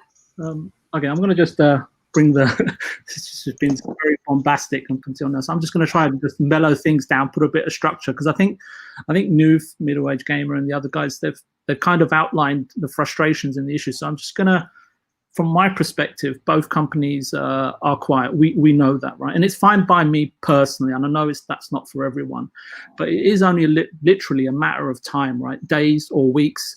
Someone's going to say something at some point, but we don't have to wait that long. Both companies are building up tension, and you can say that's a byproduct of neither wanting to go first, right? Or they're both, and I think it was a really good point from Mag, is that they're waiting until the last and most opportunistic moment to say their piece. On the worst case scenario, that there are delays incoming, right? And nobody wants to own up to them. So. And I think I mentioned this on my first or second podcast with you, Boom. And back then, when I was looking at everything that was going on, I already felt back then that both companies had a strong gaming proposition that is very difficult for any gamer to ignore. But your question specifically around Xbox, and that's my primary focus. So I just start kind of like taking everyone's points, looking at what does Microsoft, or what can they do? And this is open for everybody because I don't know everything, so I'm happy for everyone to chime in. But just like the first thing, obviously, is confirmation of pricing and purchasing options, especially this is specifically for Xbox. We know that was probably going to be the most welcome thing, right? And we'll probably have like 5 shows in a row from you, Boom, that week. So 87. And so, and I've said this on your show as well. Number 2, Game Pass is really important, and a few outlandish new additions would be lovely. And the ones that come to my mind, and again, anyone chip in because these are personal to me, because these are games that I like. Mafia Definitive Edition, Resident Evil 2 and 3 remakes, Judgment, Mass Effect 3 if it actually exists, Persona 5. And what's really going to be interesting is that you were talking about the launch window, which, given what's going on in these really sort of strange times, you can be forgiven to allow that window to extend a little bit, maybe until April. And wouldn't it be a fantastic move if Xbox were to sit in there with Square Enix and saying, FF7 remake, soon as on day one is going to go into Game Pass, as soon as that Sony exclusivity expires. So I'm just trying to look tactically at what Microsoft and Xbox can do if there are fundamental delays or issues on both sides. Of course, a video montage up in the upcoming show showing new footage of some of their upcoming first-party titles over the next 18-24 months will be amazing, and a great advert, right, in order to sell the machine and the promise of what's coming further down the line. Obviously, going back to what Newf was saying, it's definitely preferable, otherwise it's going to explode, right, that these games are shown running on the Xbox Series X. I don't want to be in the room if they're not with him. So also, like, I know some people are sort of downplaying in terms of the backwards compatibility, but that's something I'm really excited about. And I want to see what all these games look like, optimized for the Series X. Not just the old games, but some of these new games that should have bells and whistles. And I think someone mentioned Cyberpunk. Sorry, I forgot who that was. And obviously, exactly rolling out the plan of what xCloud's going to do, and the quality of how that's going to be showcased and expressed to us in order to sell that. Sort of going a little bit more outlandish, a prominent third-party exclusive into Game Pass at launch seems less and less likely, but it would be a sensational move, especially to remove the slightly sour taste of the Halo delay. That opening a new studio is always great and gets fans exhilarated. Then you've got stuff like possible, and the studio acquisition that we can respect, right? Because we know both companies are out in the market for that, right? And that's something else that we can get behind. I know that, Boom, you're probably going to love it, right? You want it to be Warner Brothers, right? Even maybe ZeniMax or any of that, right? But obviously, I've got sort of separate precarious thoughts on those, but that's just not the time for those right now. But yeah, take your pick. I don't think really they can do any more than what I've outlined. And again, I'm happy for anyone in the panel to add to it. But even if it's just points 1 to 4 being announced or covered to some degree is totally fine with me at this stage. And to be quite frank with you, I mean, we talk about so many different games, and there are a considerable amount that I want to experience on the Xbox right now from given for what's definitely upcoming, right, from third parties. Well, I mean, listen, I'll say this, and I talked about this on last week's Xbox Factor podcast. A lot of the smaller games that people may discount on the Sony side that are coming out for supposedly launch for Xbox Series X, I'm totally stoked for. You know what I'm saying? There are a couple of titles that I thought would be there. They're not going to be there. Bright Memory Infinite, I thought was going to be a launch title. That's coming in early 2021. Scorn is coming in early 2021. But there's a game that has been confirmed that I've been touting this game the last 2 days. If you follow me on Twitter, the Falconeer looks amazing, right? The Falconeer. So if you told me I'm bringing home with my Series X, I'm getting the Falconeer, I'm getting the Medium, and I'm getting the Ascent, and there's extras on top of that from third party. Guess what, folks? I'm good. I'm satisfied because those are 3 new IPs, all different, right? One's a flight game that's kind of like Crimson Skies with giant hawks, right? So you got me there. Medium horror, yes, right up my alley. And you got a top-down game that plays like Diablo, but is in the cyberpunk universe. Oh shit, sign me up, I'll take it. So there you go. So even if it's just those 3 titles, I'm excited. Agreed. The problem is that we have not seen anything officially running on the Series X. And listen, even if you are the diehard Xbox fans, you gotta want to see that yourself. I'm sorry, I'm not picking on Xbox tonight. I'm not going pony, which of course I hate that term. I am speaking from an Xbox fan's point of view. I'm not downplaying the brand. I have not lost faith in Phil, but come on. We have to know what's happening in September. Get us excited. Tell us when this new show is happening. You know what I'm saying? I don't think it's asking too much to kind of let your fan base in on the big secret. When is this show coming? Get what is going to be at this show. Are we going to see Xbox Series X gameplay? Because that's what I think they have to deliver on. You know, I want to go to Cybernox next on this. You know, let me just catch up on a few of these big super chats that have come in. First of all, Nightwolf 3186, a very generous friend of the show, drops an outstanding $10 super chat and says, "I feel everyone's passion tonight and understand completely. We need to see something. I bleed green as well, but I want this to be better. That's why I love Boom and his panel." So why don't you take it away, Cybernox, and we'll come back to the other super chats. I'm interested to hear your opinion on this. So a few weeks ago, everybody was calling me crazy because I said the D word. Yeah. No, you're talking about delay. Don't bite your tongue, boy. Don't do it. And I'm gonna say it again. Don't do it. Don't do it. The next gen is gonna be delayed till next year. Now, with all joking aside, we haven't seen anything, I think, because they don't have anything to show. And when I mean anything to show, anything that's going to actually bring any wow moments, anything in particular that's going to get the fan base excited. My theory is they put all their chips on Halo. And when Halo showcased the way it did, they don't know where to go from now, right? They delayed it till next year. And what do they have to show? They don't have anything else. We literally have no idea what's going to happen to Halo. We think it may come at 2021, but when is it coming in 2021? Spring, holiday? How bad is this game? 2022. I know, man. We don't know. You know, if you think about it, when they showed us Halo, even Halo wasn't showcased running on a Series X. What does that say? You know, Mags said that when he was telling us earlier. When a company is marketing itself about power, and all of a sudden we don't see them running on the Series X, and we feel like they're hiding something from us, now we start to question the company. You know, what can they do? You know, I don't, and I don't say this necessarily only for Microsoft. I think it's for the same reason why we don't see anything from Miles Morales on the Sony side. I believe that Miles Morales, the game for Spider-Man, was a counter to Halo. Now that Halo's been delayed, there's no competition.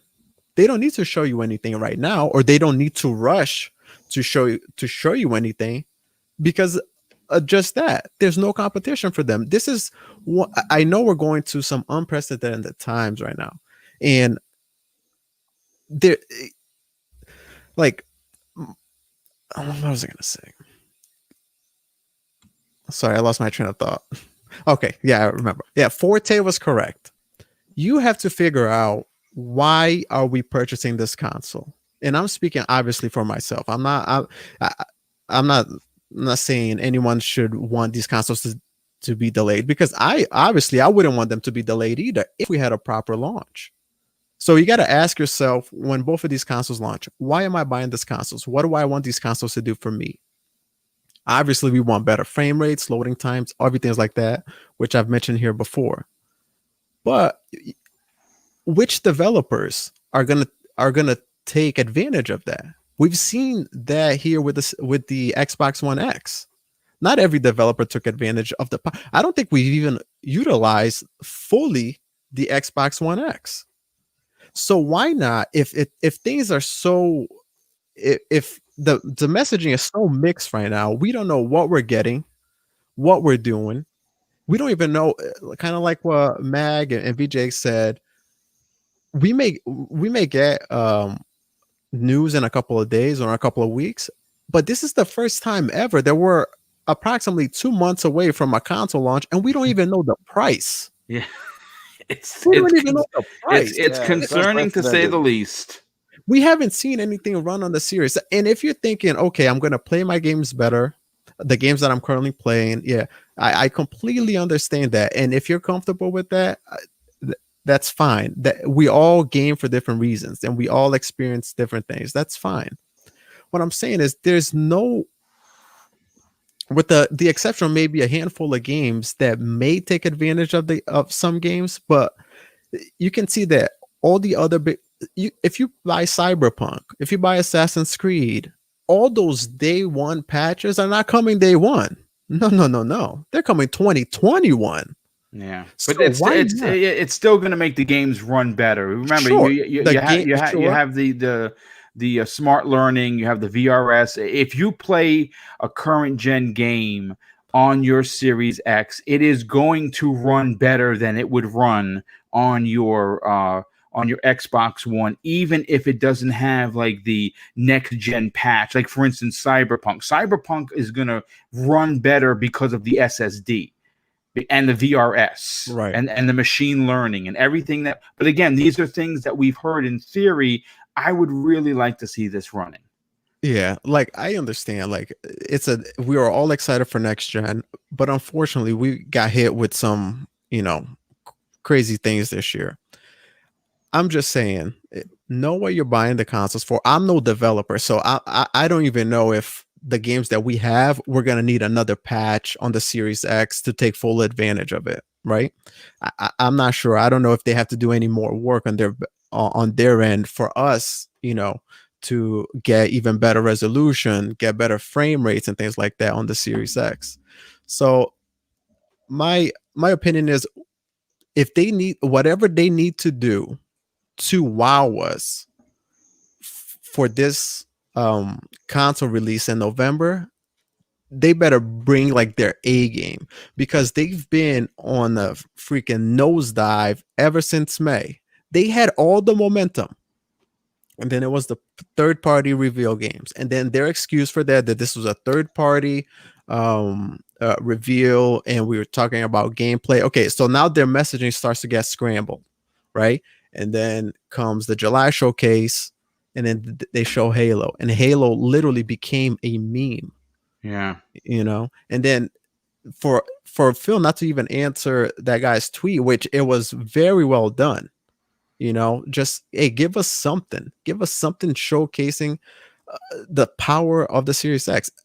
And you got to credit Sony, like Call of Duty, right at the bottom, all you see is captured on a PS5. Yeah, no, it's the truth. Like something is just as small as that. And for them not to even show their flagship title, Halo, running on the Series X could also indicate a little bit of a problem. So I wish they would take their time. We get a proper launch showcasing exactly, or giving us the potential of these consoles from the get-go. But I understand that maybe they want to release this now, and we will be able to play our games better, but just know why we're getting these consoles and what we'll be able to do with them at launch. Yeah, I mean, it's going to be interesting. First of all, let me just catch up with some of the super chats. We got Eliza Fiotti drops an outstanding $10 super chat, says, riddle me this. Phil knew he had a beast of a console coming out. Why didn't he go out to third-party devs and buy exclusive games to leverage the console instead of relying only on Halo?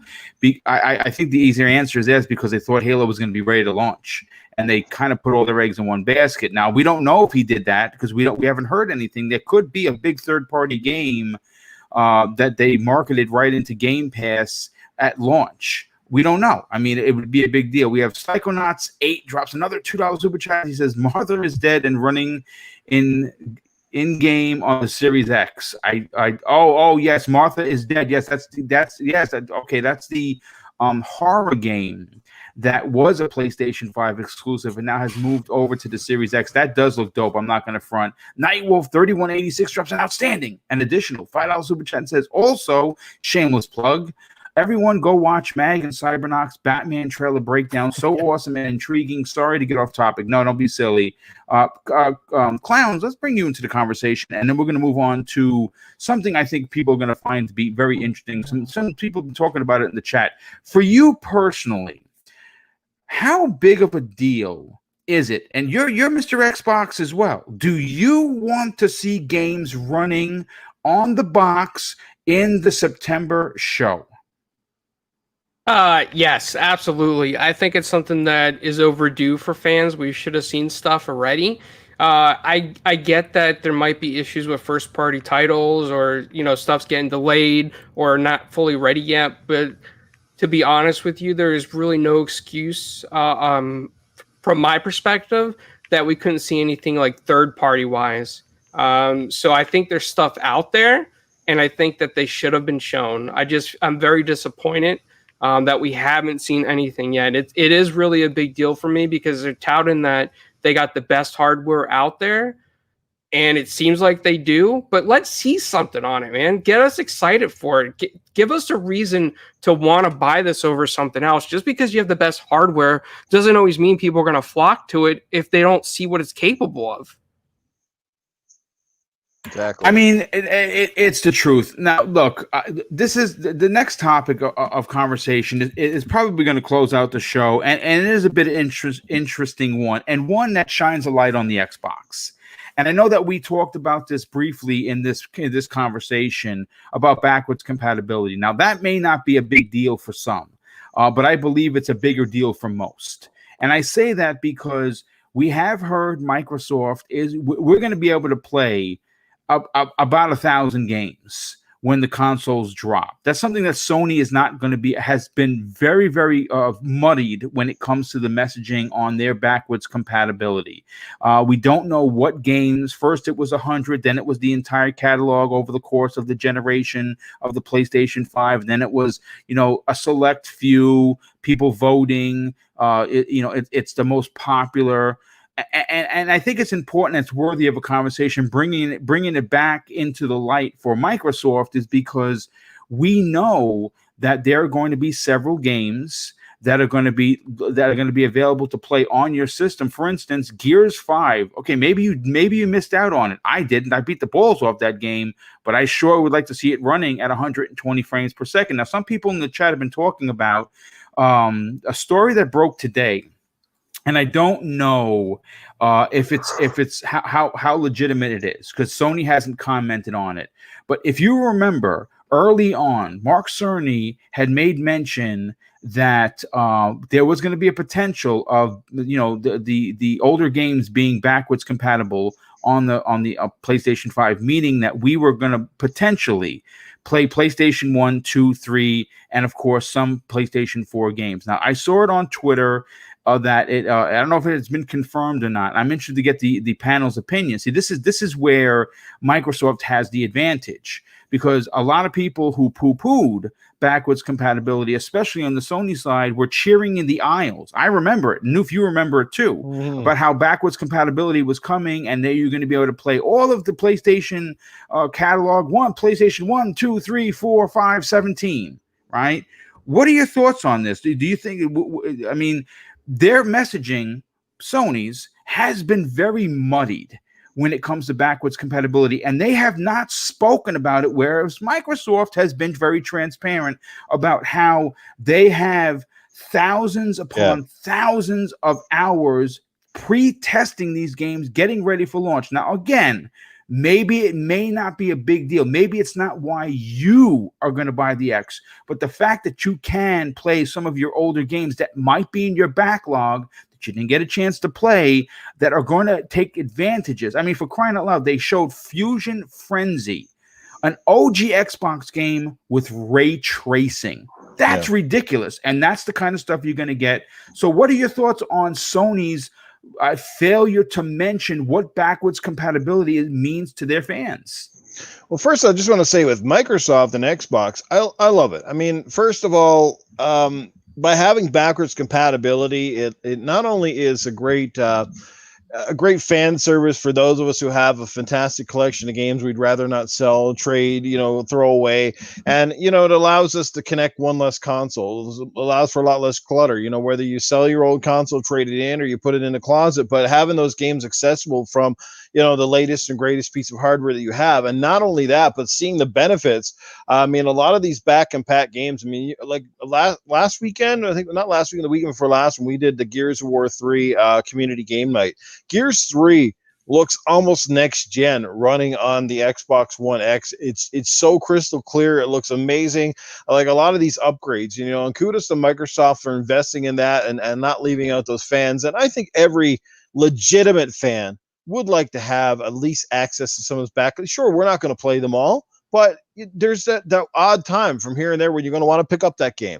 There's a whole new slew of fans coming into these generations who never had the chance to experience a Splinter Cell game, or never had a chance to experience one of the older Halos and stuff like that. So I think it's fantastic. Sony needs to get on board with it. I just don't know if they have the time, the experience, or the wherewithal to get with it, or they just don't really care as much because they want to, again, drive more people to the latest console, and they're willing to take the minuscule backlash, I guess you can say, for not having back compatible, which they don't see as a huge investment moving forward for them. Or it's just, maybe they're trying to drive a lot more people to get those games through things like PlayStation Now, which ultimately I think is a lot of it. There's a lot of old games that you can play with PlayStation Now that you can stream or you can download. So obviously Sony has the capability, I guess you could say, even though I said they probably didn't, but they definitely have the capabilities. It's just that both companies seem to look at that feature a little bit differently. Microsoft feels it's an important part of their history and an important part of the fan service, and they really dedicate it to this gen. There's a lot of games I would still like to see come to back compat. I'm looking at you, Chronicles of Riddick. What do you call it? Escape from Dark Athena. Butcher Bay. That was great. Those games, I love those games, and they're still not. Bring those over, and please make a new one, please. Tygon or Starbreeze or wherever the hell. Starbreeze made the original games, but I would love to see a new one of those. But yeah, so I think backwards compatibility has a place. I definitely think, whether they get to the PlayStation 1, PlayStation 2, but I think the newer stuff in the PlayStation 3 era, definitely PlayStation 4 needs to be a large, with their large install base of PS4s. They need to have that as a huge part of their system, I think, moving forward, because a lot of people are going to adopt the next generation maybe a little bit slower depending on the price of these consoles, and they should definitely have it there and have a good selection of games ready at their disposal. So that's what I think. I mean, what you're saying is true. And again, I know there's some people in the chat that are like, well, why would I buy a next gen console to play old games? Well, you're not. It's an advantage. It's an addition to what you're going to play, because obviously if you're buying the next gen console, you're going to play Assassin's Creed on it. You're going to play Cyberpunk on it. You're going to play Call of Duty on it. Same thing if you were buying a PlayStation or if you're buying an Xbox. The difference there is that if you have a backlog, and if you're a gamer who support multiple consoles and you say you don't have a backlog, good on you. That means that you are either unemployed and all you do is play games 24 hours a day. And if that's the case, man, good for you. But most people have a backlog because we only have so much time. My backlog is ridiculous.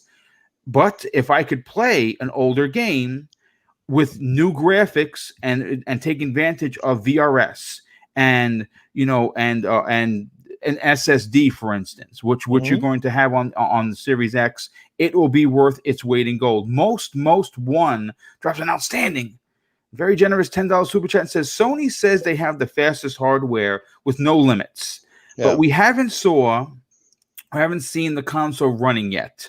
We saw renders and mock-ups. We have no idea of the inputs yet. Showing dev kit running games is not it. I mean, listen, I agree with you, and you're 100% right. But we did see Ratchet and Clank running on a PlayStation 5. And again, they said that. I don't know. I don't work for Sony. They did show Call of Duty, Cold War. It said on the bottom, running on PlayStation 5. Now, is it? I don't know. But that's what they're advertising. So that I suppose that's what it looks like. Now, could it be a PC? Sure. That means they would be lying. I can't tell you. But Boom too wouldn't it be just great though to play a lot of these older games like you mentioned with better frame rates, better resolution, and different things like that, without also having to go out and say buy another $40 remaster of a particular game that you really enjoy, like not having to make that investment again. To me, like that's something like that is a bonus to fans, and that is pro consumer.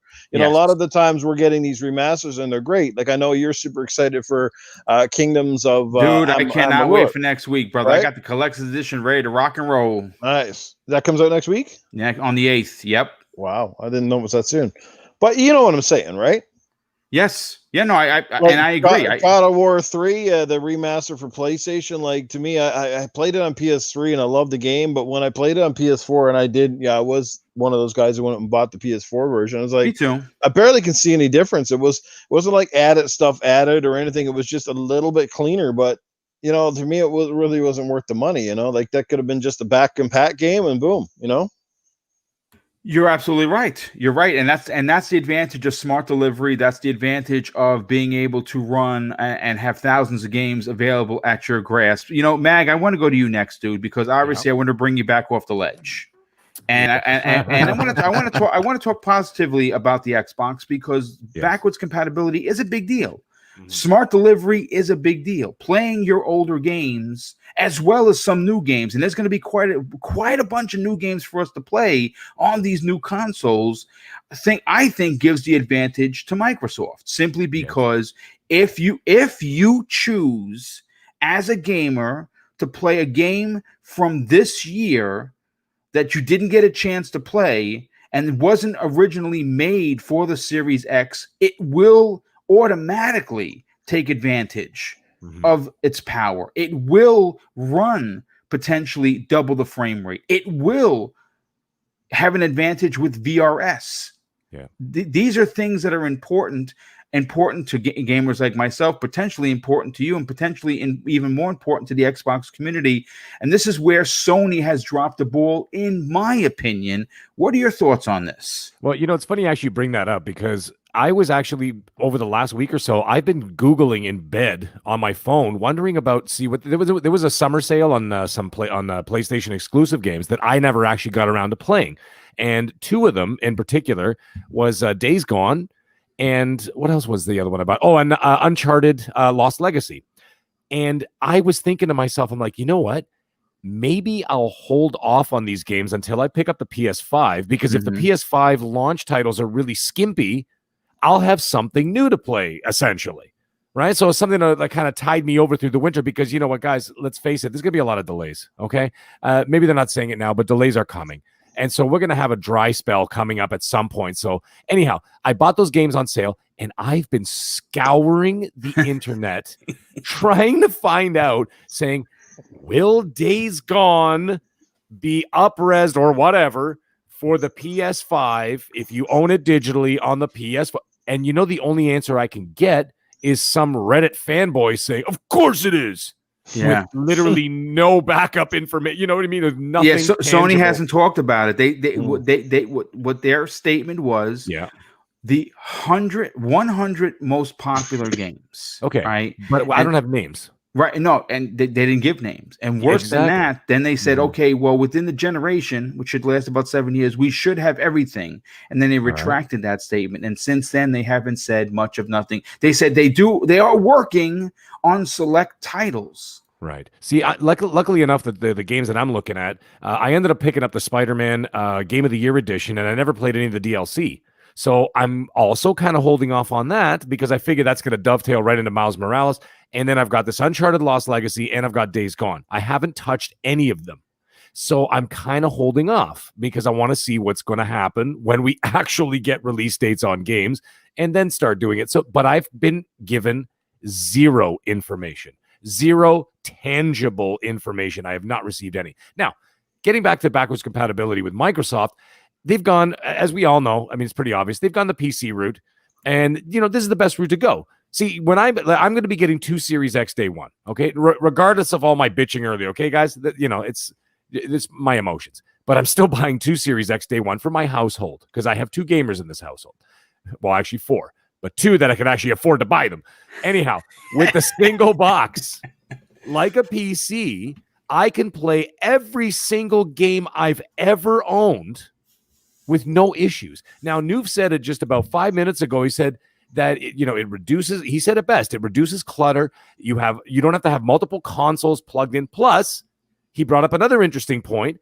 Last week, I think it was last week or the week before, Noof had community game night, which people should come out for. It's a lot of fun, even though I didn't come out for the last 2. But anyway, either way, how would that night have gone without backwards compatibility? Because he put Gears 3 as one of the games.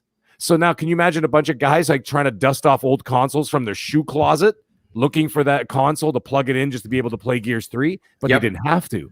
They didn't have to. All they had to do was go to their library. Maybe if they had a digital, they would just have to go and re-download it. Maybe that's about it. Or maybe they just have to find the disc and pop it in, and there you go. And so those are little options. That's not going to sell you a new console, but you know what it is going to do? It's an accessory that makes the experience much more enjoyable. Now, PS5's messaging, as I was alluding to earlier there, it sounds like they're mumbling under their breath to me. And I mean, I expect some solid, clear, concise answers come September, as I had said earlier. I would like that. But it sounds like they're mumbling under the breath. Like even IGN was clowning on them today. I don't know if you guys saw it. There was an article. Can you imagine IGN? It's like the bloody world's going to end. They actually had an article today titled, Sony's PS5 backward compatibility is even more confusing now. I swear that was the title of the article. I believe it. I had to call hell to see if it froze over when I saw that title. But it's a problem. And and like the way I see that their messaging is going right now, it's like a press conference, like Mr. Cerny. Yes, hi, Mag from Primetime Gaming Magazine. Yeah, what's going on with backwards compatibility? You know what I'm saying? And it's like, I'm sorry, Mr. Cerny, can you say that again into the mic? That's what it sounds like to me. It's like they're avoiding the questions, which again, I'd like to, it does not exude confidence in the consumer because I'm not getting clear, concise answers. And one little side note, by the way, this just popped in my head. I was playing Uncharted 4 earlier in the spring. I think it was April, and my son saw it. Now, he's very young, so he's never played any of those games before.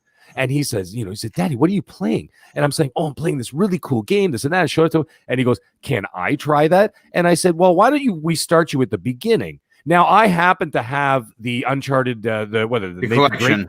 The Nathan Drake collection. I happen to have that. So we started at the first one and started going through the story and stuff like that, right?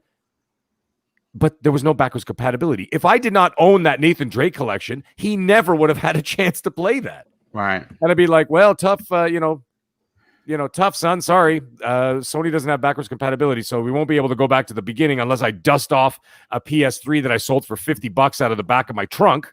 Right. So what are you going to do? So there are options there that will actually open the market to younger, other gamers, or maybe people want to go back and try these other games. It's like I said, it's not a system seller, but it's a nice accessory to have.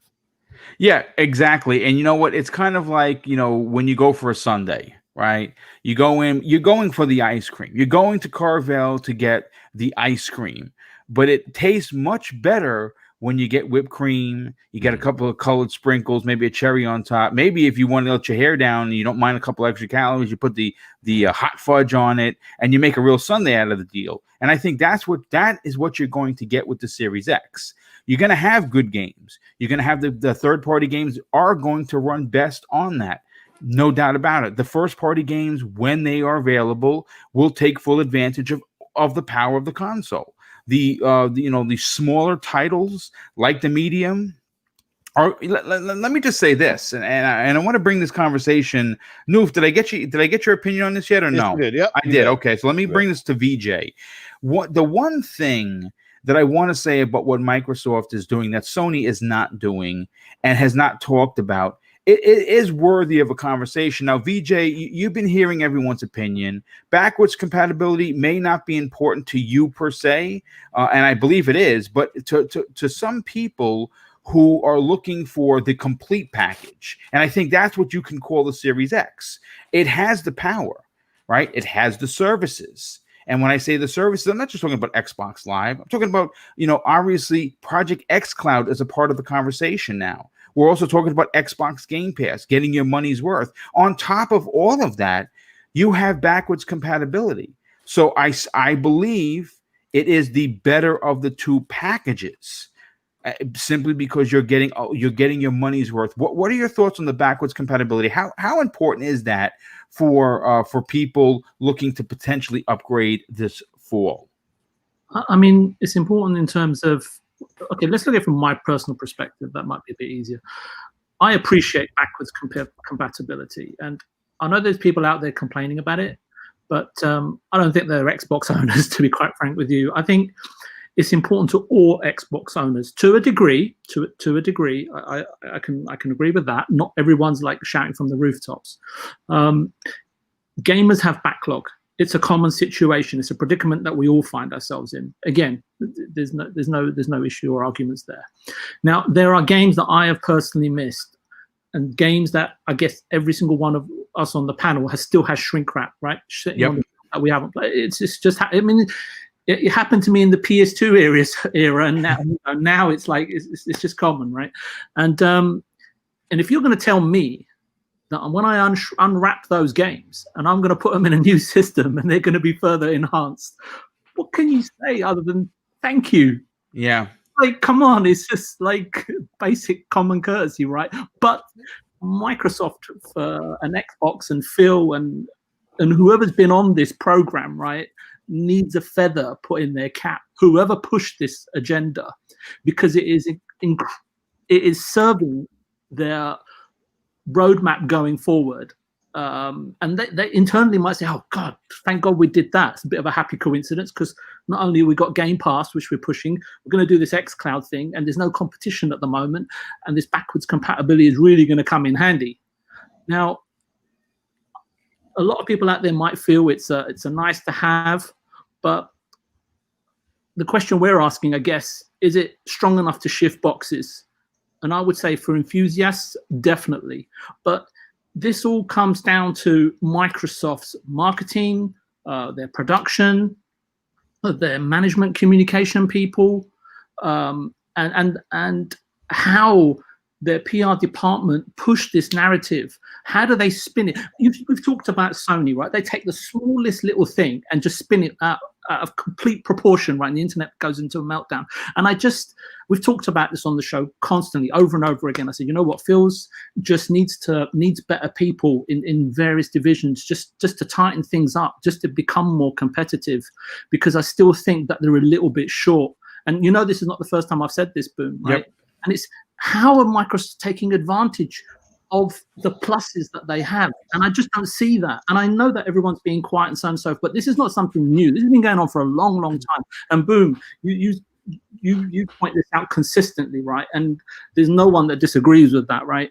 But I will come back to one thing, right? And like I said before, both systems have a different proposition to gamers that is difficult to ignore. Sony are going one way, and I can't remember, someone was on your panel, and it might have been Cloud, I'm not sure, but said, you know what, Microsoft are going left and Sony are going right, and that's fine. That's not a problem. And I'd want to have diversity. I want to have more options, but I just wish that Microsoft would find ways to really push the narrative in terms of like the ammunition that they have, and really fire it properly. And that's where I think the issue is right now.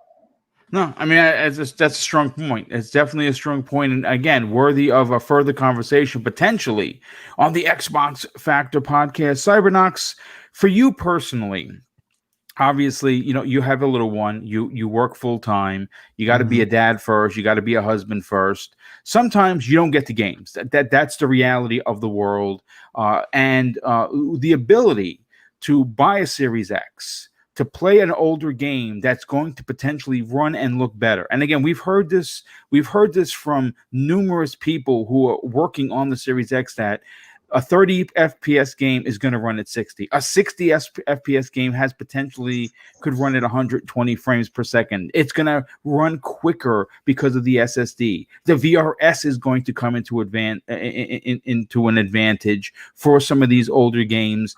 For you, Microsoft has been transparent. They've told us that your older games are going to work because generations are important to us. Sony has said, well, you know, we're kind of working on it. We're 100. Well, then it's the whole thing. And then we're going to pick some. We're going to throw some out there day one. We don't know. Their messaging has been muddy. This is where Microsoft has the advantage. For you, is it a big advantage? I think for sure. I think this is one of those features that actually, for the first time in a long time,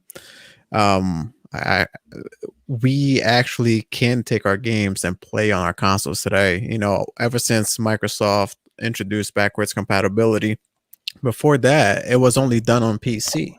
PC has been doing this for generations now, and here we are on the Xbox One doing it for the first time. I think this is where they have a leg up on Sony. Sony, I think, is still trying to go, or were still I honestly, their messaging on this is so confusing that I don't even know. I don't know if they are trying to, you know, give their fans backwards compatibility, or they're just trying to go the traditional route, kind of like they're going with their games. No, you're buying the PS5, and we're just gonna let you guys play PS5 games here. Like, we're not sure about that yet. And I agree wholeheartedly with VJ. It's one of those features that, you know, if you think about it, if you bought a physical copy of a game, and because you own the same family but a different model of that console, and you can't play that game, maybe like he mentioned, like we all have most of us have a backlog, either digitally or physically too. And for us to be able to do that now on the Xbox, it's amazing. And not having that ability right now, or having that, or being unsure what you're going to be able to do on the PS5, it's a big L for them.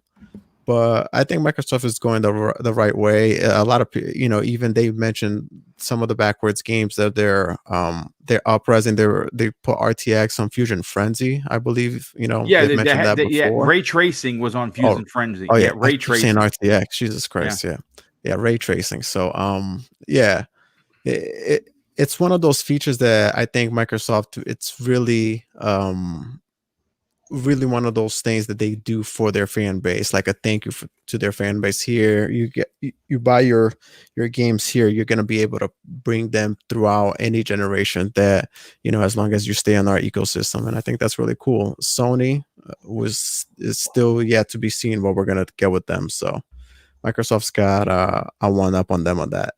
Well, it appears that based on the two topics, both companies need to do better, and we need to ask of these companies to do better. Clowns, why don't you close out this particular topic?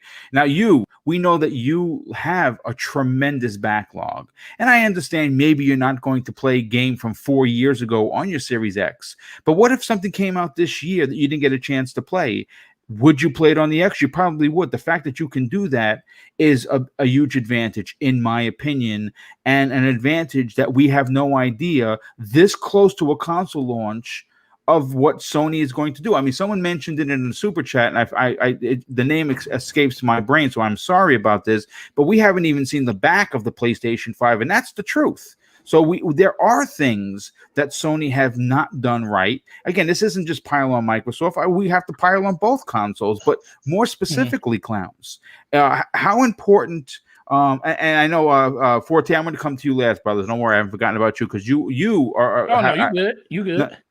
Clowns, what are your thoughts on this? How important is backwards compatibility, and has Microsoft done their due diligence to fans to be transparent about this? Yes, I think backwards compatibility is extremely important, despite what some people might say out there on other consoles or systems. I think, for gamers like Noof, and yourself, Boom, that are older, and myself, we have a large collection of physical media. I'm sure actually a lot of us on this panel have physical media. And just the fact that we're going to be able to pop that physical media in, the next Xbox, and those titles will be backwards compatible is amazing. We don't have to put another system on the shelf like Noof alluded to. It's not going to have to be cluttered. We can just pop in that disc and go.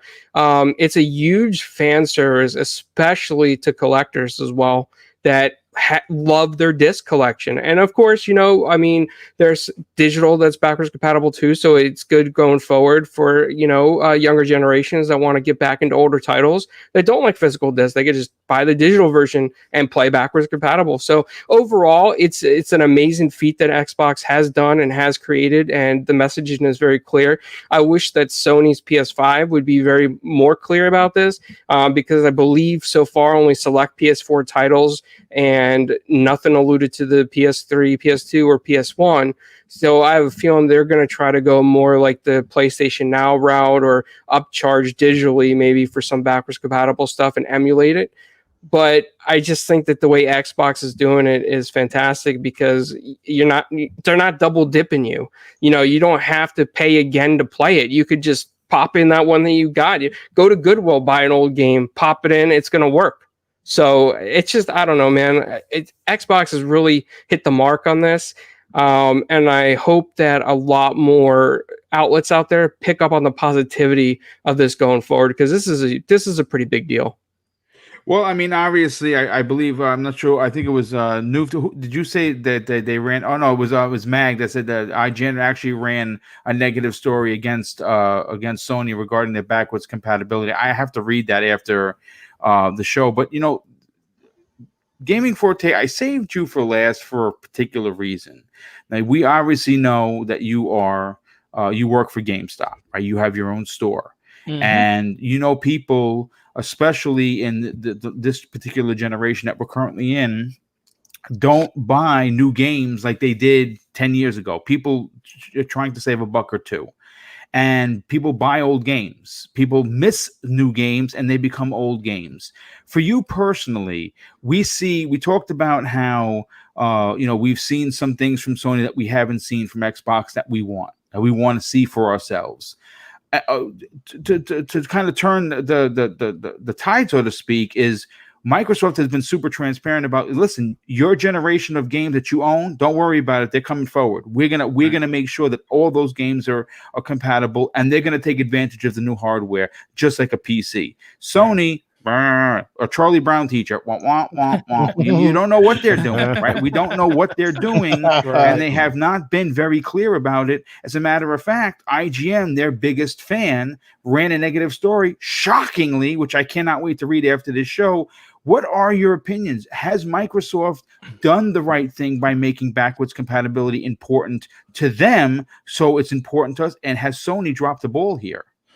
Yeah, man. This is, especially being a person that plays on PC, this is how it's always been on PC. The fact that I buy a game on Steam or any of these other platforms, even on GOG, who is owned by CD Projekt Red. CD Projekt Red, where everything's DRM. I always have access to those games no matter what. And even when we get new hardware, you're able to scale that stuff up as far as the graphics will allow you to take it. So it's such a consumer friendly move that has been made for not just this generation, but generations before this, even on a PC. There's games that I had on PC that 12, 15, 20 years ago, and I still can run them today.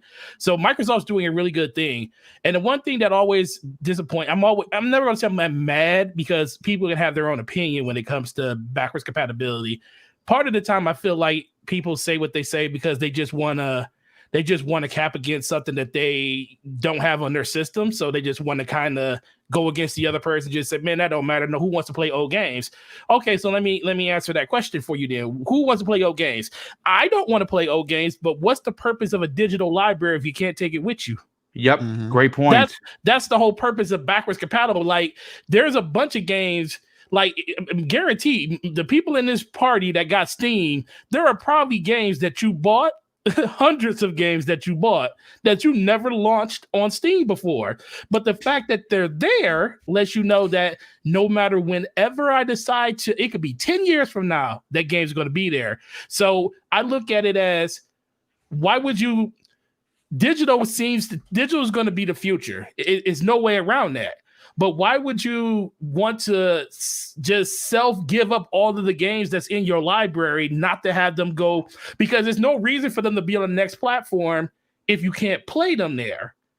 So you're basically saying everything that came out for PS4, or if Xbox did that, everything that came out for Xbox, when the next generation comes, all those games you bought digitally are gone. You don't have them anymore.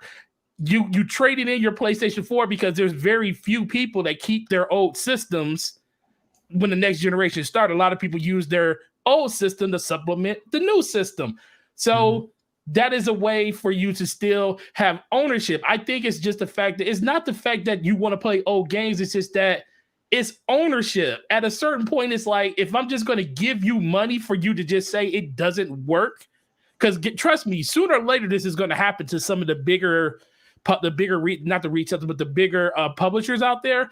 They're going to have something that's going to be a benefit to you, and they're going to take it away, and you're going to realize, like, oh, I paid for that, and it's no longer there. And Microsoft is saying, no, hold on. We're not only going to give you this generation, we're going to give you past generations too. We're going to allow you, any developer that wants to put their game in this program, third party or not, we're going to allow that game to go forward too. They're basically, Xbox a long time ago, when they did their Play Anywhere speech, PC is Xbox, Xbox is PC. That is more known now than ever before. And a lot of people just keep forgetting that PC and Xbox and even PlayStation, they are literally the same now. Before, they were different. Xbox was still running x86 back in the day, but PS3 wasn't. So the fact that one system was and one system wasn't is the reason a lot of developers didn't want to take their games forward. That's why you see Xbox not having a problem bringing their 360 games over, because they still fit in the same archetype as what they're doing now. PlayStation has a hard time doing it because the cell processor was harder to develop for, so it takes more work for third parties to bring their games over. That's why it's easier to remaster PS3 games than it is to bring them over to another platform.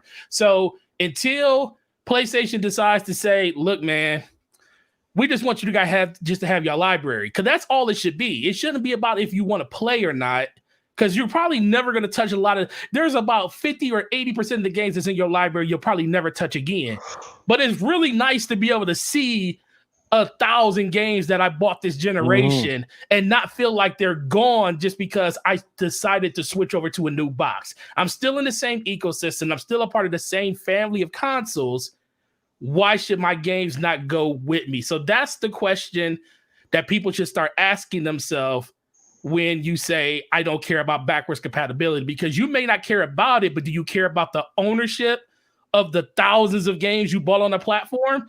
And if you do, you should care about it. And can I piggyback off of that real quick, Boom? VJ said something that just brought this to my attention. This is something that Xbox has a leg up on Sony, and I think their marketing discrepancies between their services and their hardware team and their game teams is actually something you can see here. Yes. Here's a feature that they can actually promote, put this out there, do something with it. And they only sprinkle things here and there. Now, their hardware marketing team has been on point with the Series X to a certain extent. Everything is about Xbox Game Pass, all the marketing and everything that has been on point.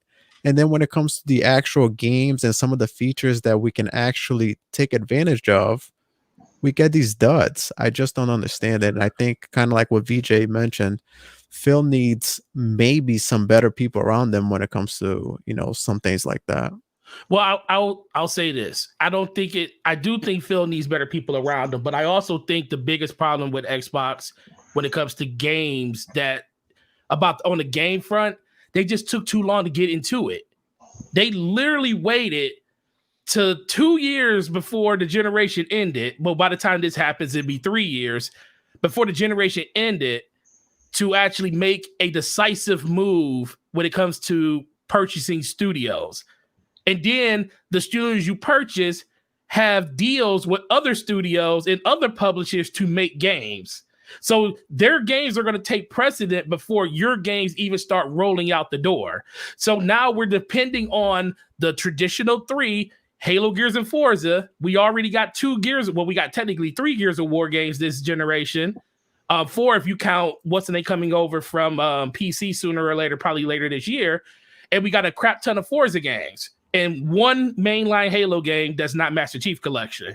That's not enough over the course of a 7 to 8 year generation, as output from that one developer. And this didn't just start during this generation. Microsoft started this back in 2011 when they shut all first-party development down to have and this is the thing people keep forgetting, to have one of the best launch lineups that a console has had. Yep. They had a really good launch lineup. The problem is they shot themselves in the foot day one with some very colorful quotes that a lot of people just didn't like, and the whole always online thing, which guess what? Microsoft is pretty much having you always online right now, because everything you want to do, you kind of got to be online. So we ended up getting to where they wanted to get to in the first place. But the last thing is, overall, Microsoft, the reason you see a difference in marketing in these different areas is because Microsoft is literally building on the core competency of the company. They are a service-based company that really markets is that way. Everything they do is services now. So that's why you see such a big mismatch in where the services come from and the hardware. And that's why everybody was so blown away by the hardware reveal, because that's not something that Microsoft has been doing this entire generation. They have been on point with their marketing when it comes to the services. But when it comes to a tangible item that you hand somebody, like a system, They didn't start doing that until the last couple of years. And now you're starting to see Phil Spencer. If you remember back in 2015, when he said, I was hired to fix the services. I was hired to fix the service. I was hired to fix Xbox Live, fix the system, and then we're going to fix the games. He went in that exact order. Some people will say he probably should have went with games first because we wouldn't be in a problem that we're in now. But now that games is the thing he's focusing on, because he gave us the system we already know is going to be there. It's going to be the most powerful system ever. The games are going to be lacking until they get the first party to get those games to produce.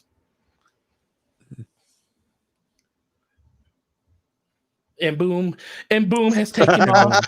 And boom has taken off. He's like Forte is probably going to talk. Yep, you know what? I had my mic muted. Well, you know what? This is what they need to do, and I say this with the absolute confidence. They need to pull a Sony, because if you remember, Sony depended very heavily, on indies and second party games for the first couple of years of the PlayStation 4. Am I wrong? I'm not wrong in saying that. They did that, and they did well. They did well in that because they had the support of the indies. They had games that were not coming to the Xbox, that were not available on the Xbox, and those second party games were not available on the Microsoft box.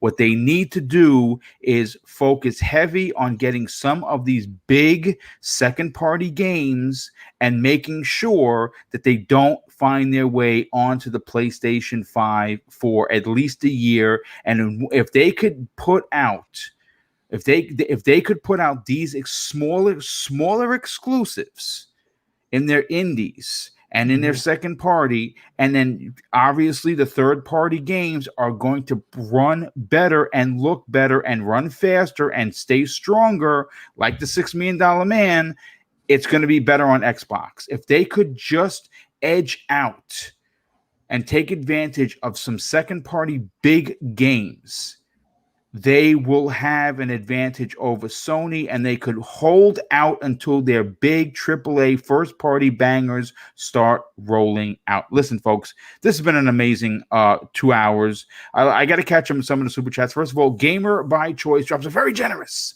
$10 super chat and says, as an Xbox fan, they miss so many opportunities to wow their fans. I'm buying my X Series X to play my old games better and new games coming. Please show me what I should look forward to.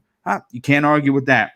Yeah. Keith J drops a very generous $5 super chat and says, I think Phil needs to understand that they must appeal to the hardcore first before they can be successful with casuals and xCloud. Yes. That's a strong point there, Keith J. We have another super chat that came in from, let's see here, Dreadpool, a good friend and actually a panel member of Breakfast with Boom. He drops an outstanding $5 super chat and says BC is pro for retro gamers and newer retro gamers. Yeah, no, absolutely. There's no doubt about that. We also had another super chat come in from, let me see who this is. This is from J-Dub is a shill. Thank you so much for the $5 super chat. And he says this. Let me see if I can find it. Hold on just a second.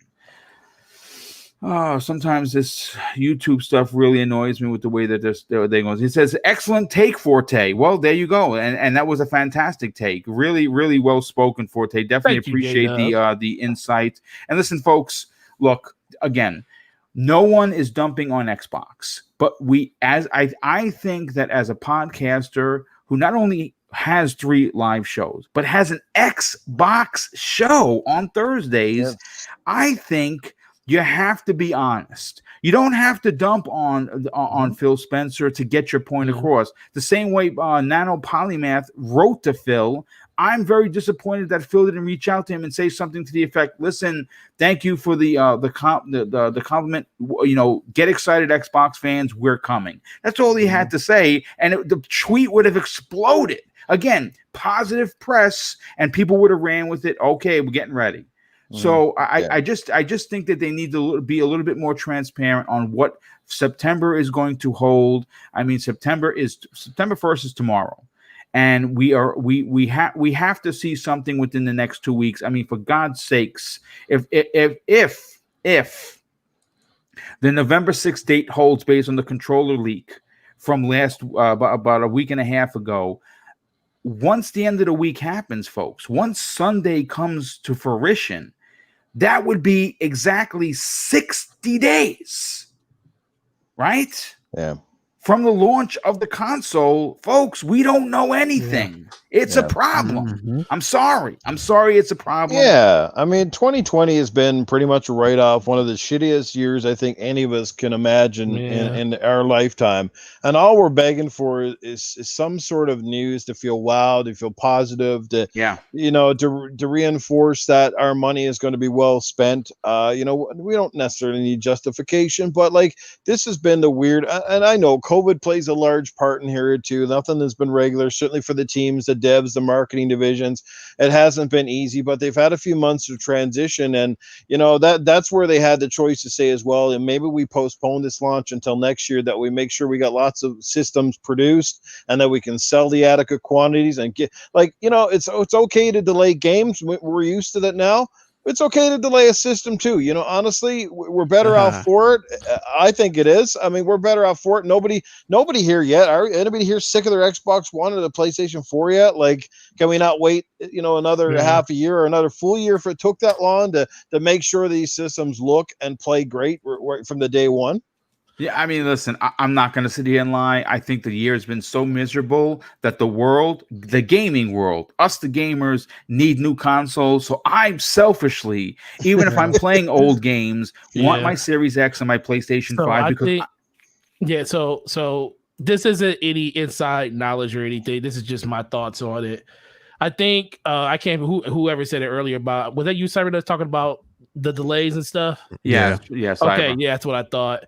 I'm kind of with him. I don't think it's going to happen, but I think at a certain point, Microsoft and Sony have come to a conclusion that they'd rather get something out. They'd rather get something out than nothing at all. I think, trust me, I think manufacturing is a problem. I think because it's hard to get anything from anywhere when it comes to that type of stuff. I think Microsoft, more than anything, since they were talking about the system so long ago in advance, they're more ready to ship something.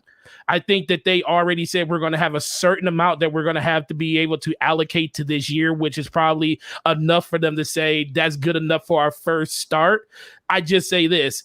If you don't get a system this holiday, you probably won't get one until sometime in early next year. Because I think they're going to be bare bones when it comes to that. And the reason I think these systems are still coming out, because Phil Spencer, in his interview with Animal Talking, he said he already has the retail system at home. He said he already it's already been home. He took it out the retail packaging. He said it's already good to go. They're just eyeing the day that they want to release all this stuff. And trust me, we will not hear, and this sucks, but we're not going to hear anything until Sony goes first. Microsoft ain't going first. It ain't going to happen. So until Sony comes out and says what our price is, everybody wants that. Y'all keep talking about this date that they're going to talk about, because guess what? Game Pass launches on the 15th. Not Game Pass, xCloud launches on the 15th worldwide. Yes. So they're going to talk about that. But guess what? Until Sony says what their price is and what their date is for their pre-orders, maybe just their price. They don't even think about they care about the pre-orders. But until that price comes out, Microsoft ain't gonna say nothing. So buckle in. And they still potentially have another console to talk about. And that's the other thing. They're not going to talk about price until they're not even going to talk about that system until they talk about price, because the whole value of the S is the price. Yes. So you can't even talk about that until you're ready to talk about the price. That's why the September show has to be the smorgasbord. It has to be the buffet. It has to have release date. It has to have price. It has to have launch lineup, and it has to show what the Series S looks like. It is a big show. It might be the biggest show of the year when you talk about consoles, and Microsoft has to deliver if they're going to release all of that information in one show. But listen, folks, we are 2 hours, 17 minutes into this program. I want to thank the near 400 people that showed up to tonight's show. That is a big deal. And real quick, as a bonus announcement, if you're not following me on Twitter, you guys have been asking for it. I finally figured out how to do it, because again, You can teach old dogs new tricks. Every podcast I have that I do on a weekly basis are now available on Spotify and iTunes. Ooh, Let's that's what's go. up. Yeah, I Yep, launched yep, I yep. launched Nice. Spotify early in the week, and I just got approved for iTunes. They sent me the info today. And yes, Wow. I'm on both of those. So again, if you can't listen or do not want to listen on YouTube because you can't keep your phone open, I totally get it. It burns out your battery, makes your phone real hot. You can check out those. The two main ones for right now are Spotify and iTunes. I am going to be coming to other podcast services. I'm trying to get on iHeartRadio. I'm trying to get on Google Music, and those are going to be coming later in the month, hopefully. So, yep, there you go. You've asked for it. I have delivered. And Hell folks, yeah. I think I've delivered I think this panel has delivered quite a stout podcast. And if you enjoyed it, hit that like button. If you didn't, give me the finger and hit the down button. What can I tell you? Let's get to outros and get everyone out of here. First of all, J-Dub is a shill. Drops another $5 super chat and says the PS5 has That name. squirrels and midgets inside the box. I'm rating it. I mean, listen, I don't want to say that's funny, but hopefully not. Hopefully it's electronic parts. Let's start with our two guests. Obviously, Noof Nukem, thank you so much for being here. You hit me up, and it's always great to have you on the program. Anytime you have some free time, you've been doing some changes. You've added someone very familiar to Yes. Gaming After Dark, and quite frankly, I think it is a fantastic ad, along with, of course, Titan Drago, one of the loudest gamers outside of yourself. Tell everyone where they can follow you on social media, but more importantly, check out Gaming After Dark. You bet. And there was somebody off to the side of me here, Boom, that just wanted to chime in real briefly. Uh-oh. Here he is. Have at her. Hey guys, how's it doing? I'm glad to be here. I just wanted to say to you guys, you know what? Don't worry about it. Everything is going to be fine. As a matter of fact, I went down to the Trojan condom factory and he said they can't even keep up with the production because there's so many of your dickheads out there. So there you go. Anyway, you guys, you all have a great time. Keep it gaming, keep it real, and I'll be back soon. Thanks, Arnie. Awesome. There you go. Cletus and Arnie in the same show. It's crazy. That's awesome. Yeah. Yeah, man. Thanks for having me be here. Like I said, I was off today. I just felt it was great. If you needed me, and if you didn't, I would have been, it's cool either way. I would have been listening to the show or on the show. But great panel, great thoughts, amazing chat. You guys rock it. And yes, Gaming After Dark is tomorrow night, 10 p.m. Eastern time, which would be 8 p.m. Mountain time. And yes, we have added, if you guys didn't know, I think he's had one show in right now. I think it is one show. Be a second show this week, and that is Middle-Aged Game Guy, the guy you found and heard here tonight on the panel. So we have, like I said, Primal can't be with us anymore. She may be back for a few guest spots, but she just got too much stuff going on in her life, and we had to make the decision to kind of just go with the flow, add a third panel member, and the show it's been amazing. Last week was great. Tomorrow night, again, we're going to have a great guest with Cerebral Paul. Should be a fun show, lots of laughs, I'm sure. And again, guys, check out the community game nights. Hoping to have one again for next Saturday. I'll keep you posted. So follow me on Twitter. That's where I keep everything up to date, or add me on Xbox or whatever. Again, guys, thanks for having me here. Amazing panel. I enjoyed the show, guys. Have fun. Take care.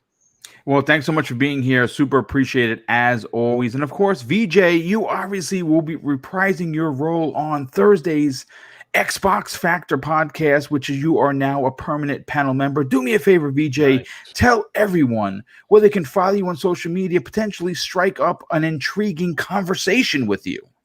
Yeah, I just wanted to say, Forte, pleasure to meet your acquaintance.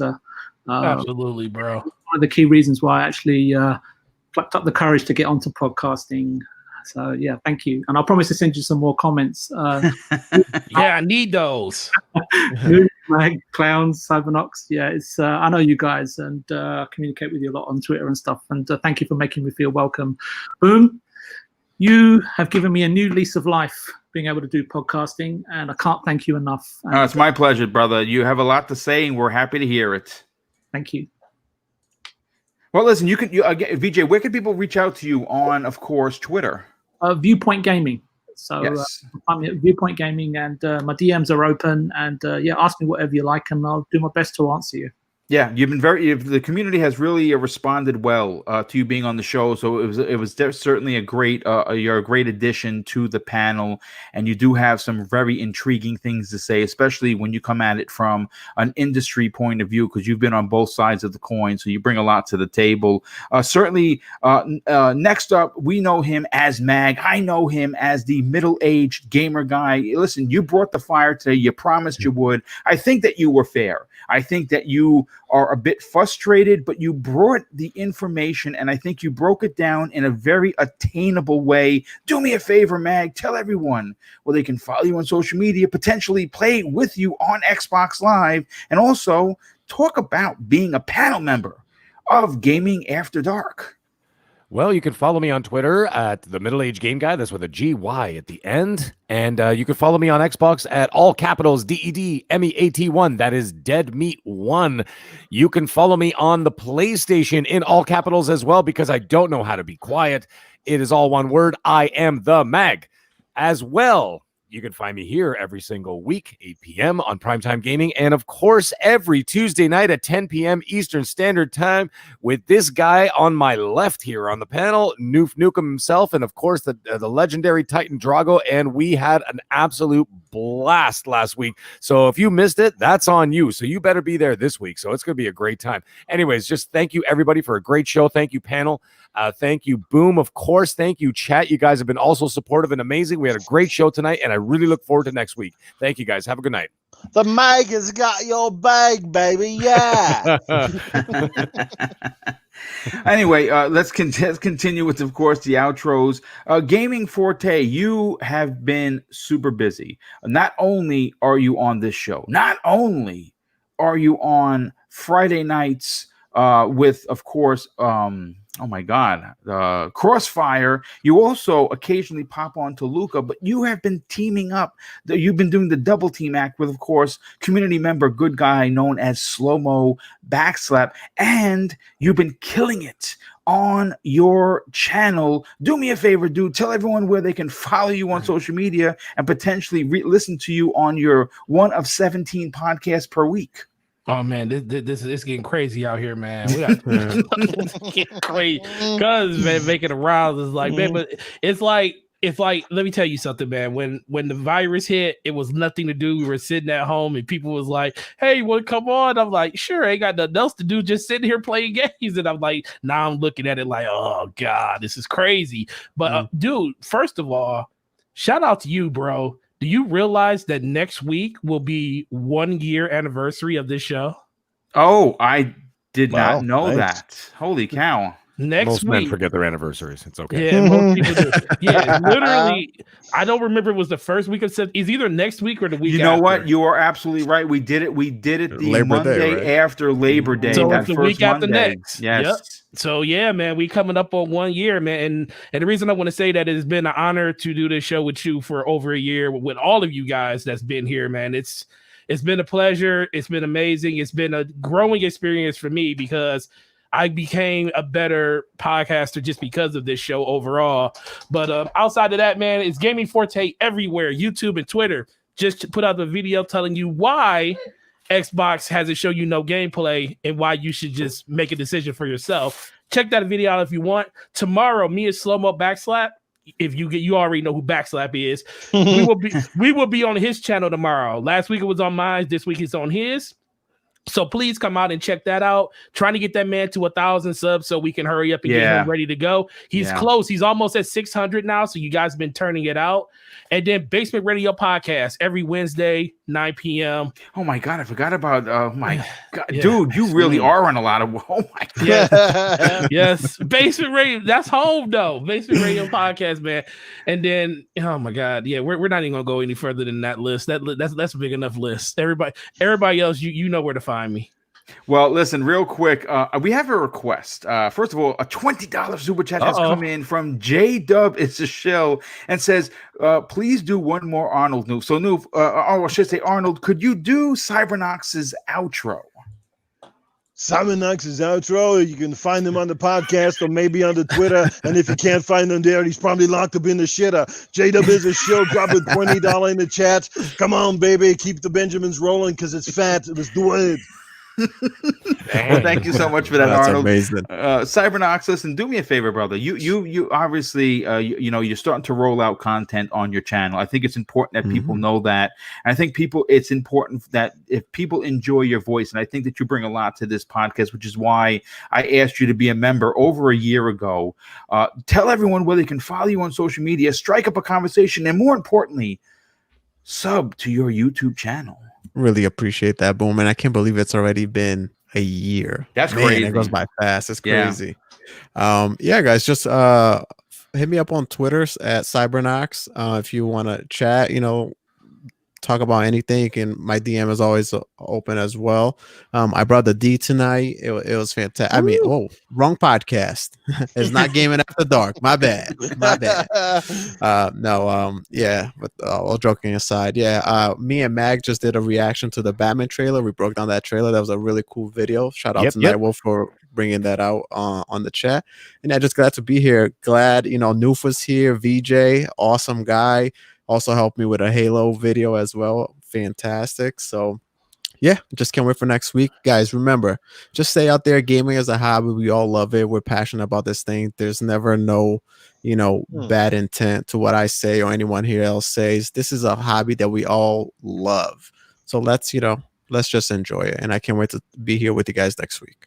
Well, thanks so much for being in, Clowns. Why don't you do me a favor, brother? Tell everyone about Four Guys with Quarters, and also where could people reach out to one of the community's most friendliest gamers?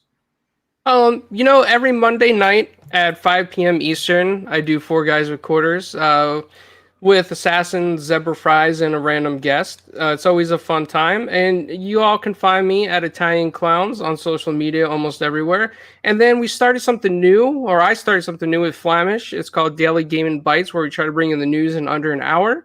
And that is supposed to be every weekday between 7 to 8 p.m. Eastern, except for Tuesdays and on the weekends.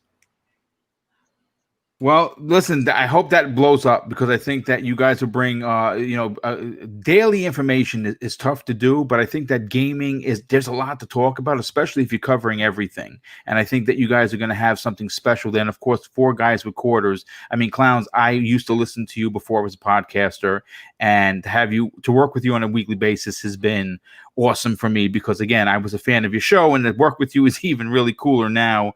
Everyone, I want to wish everyone a great night.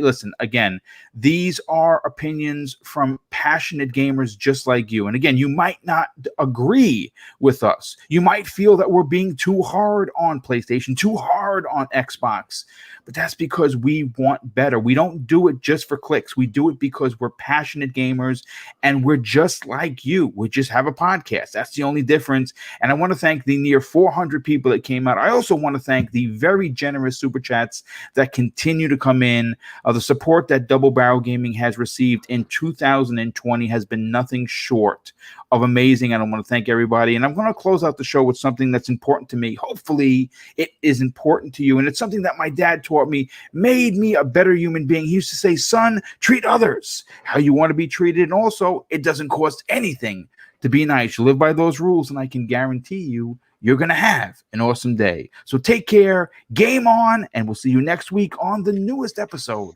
of Primetime Gaming with Mr. Boomstick and Friends.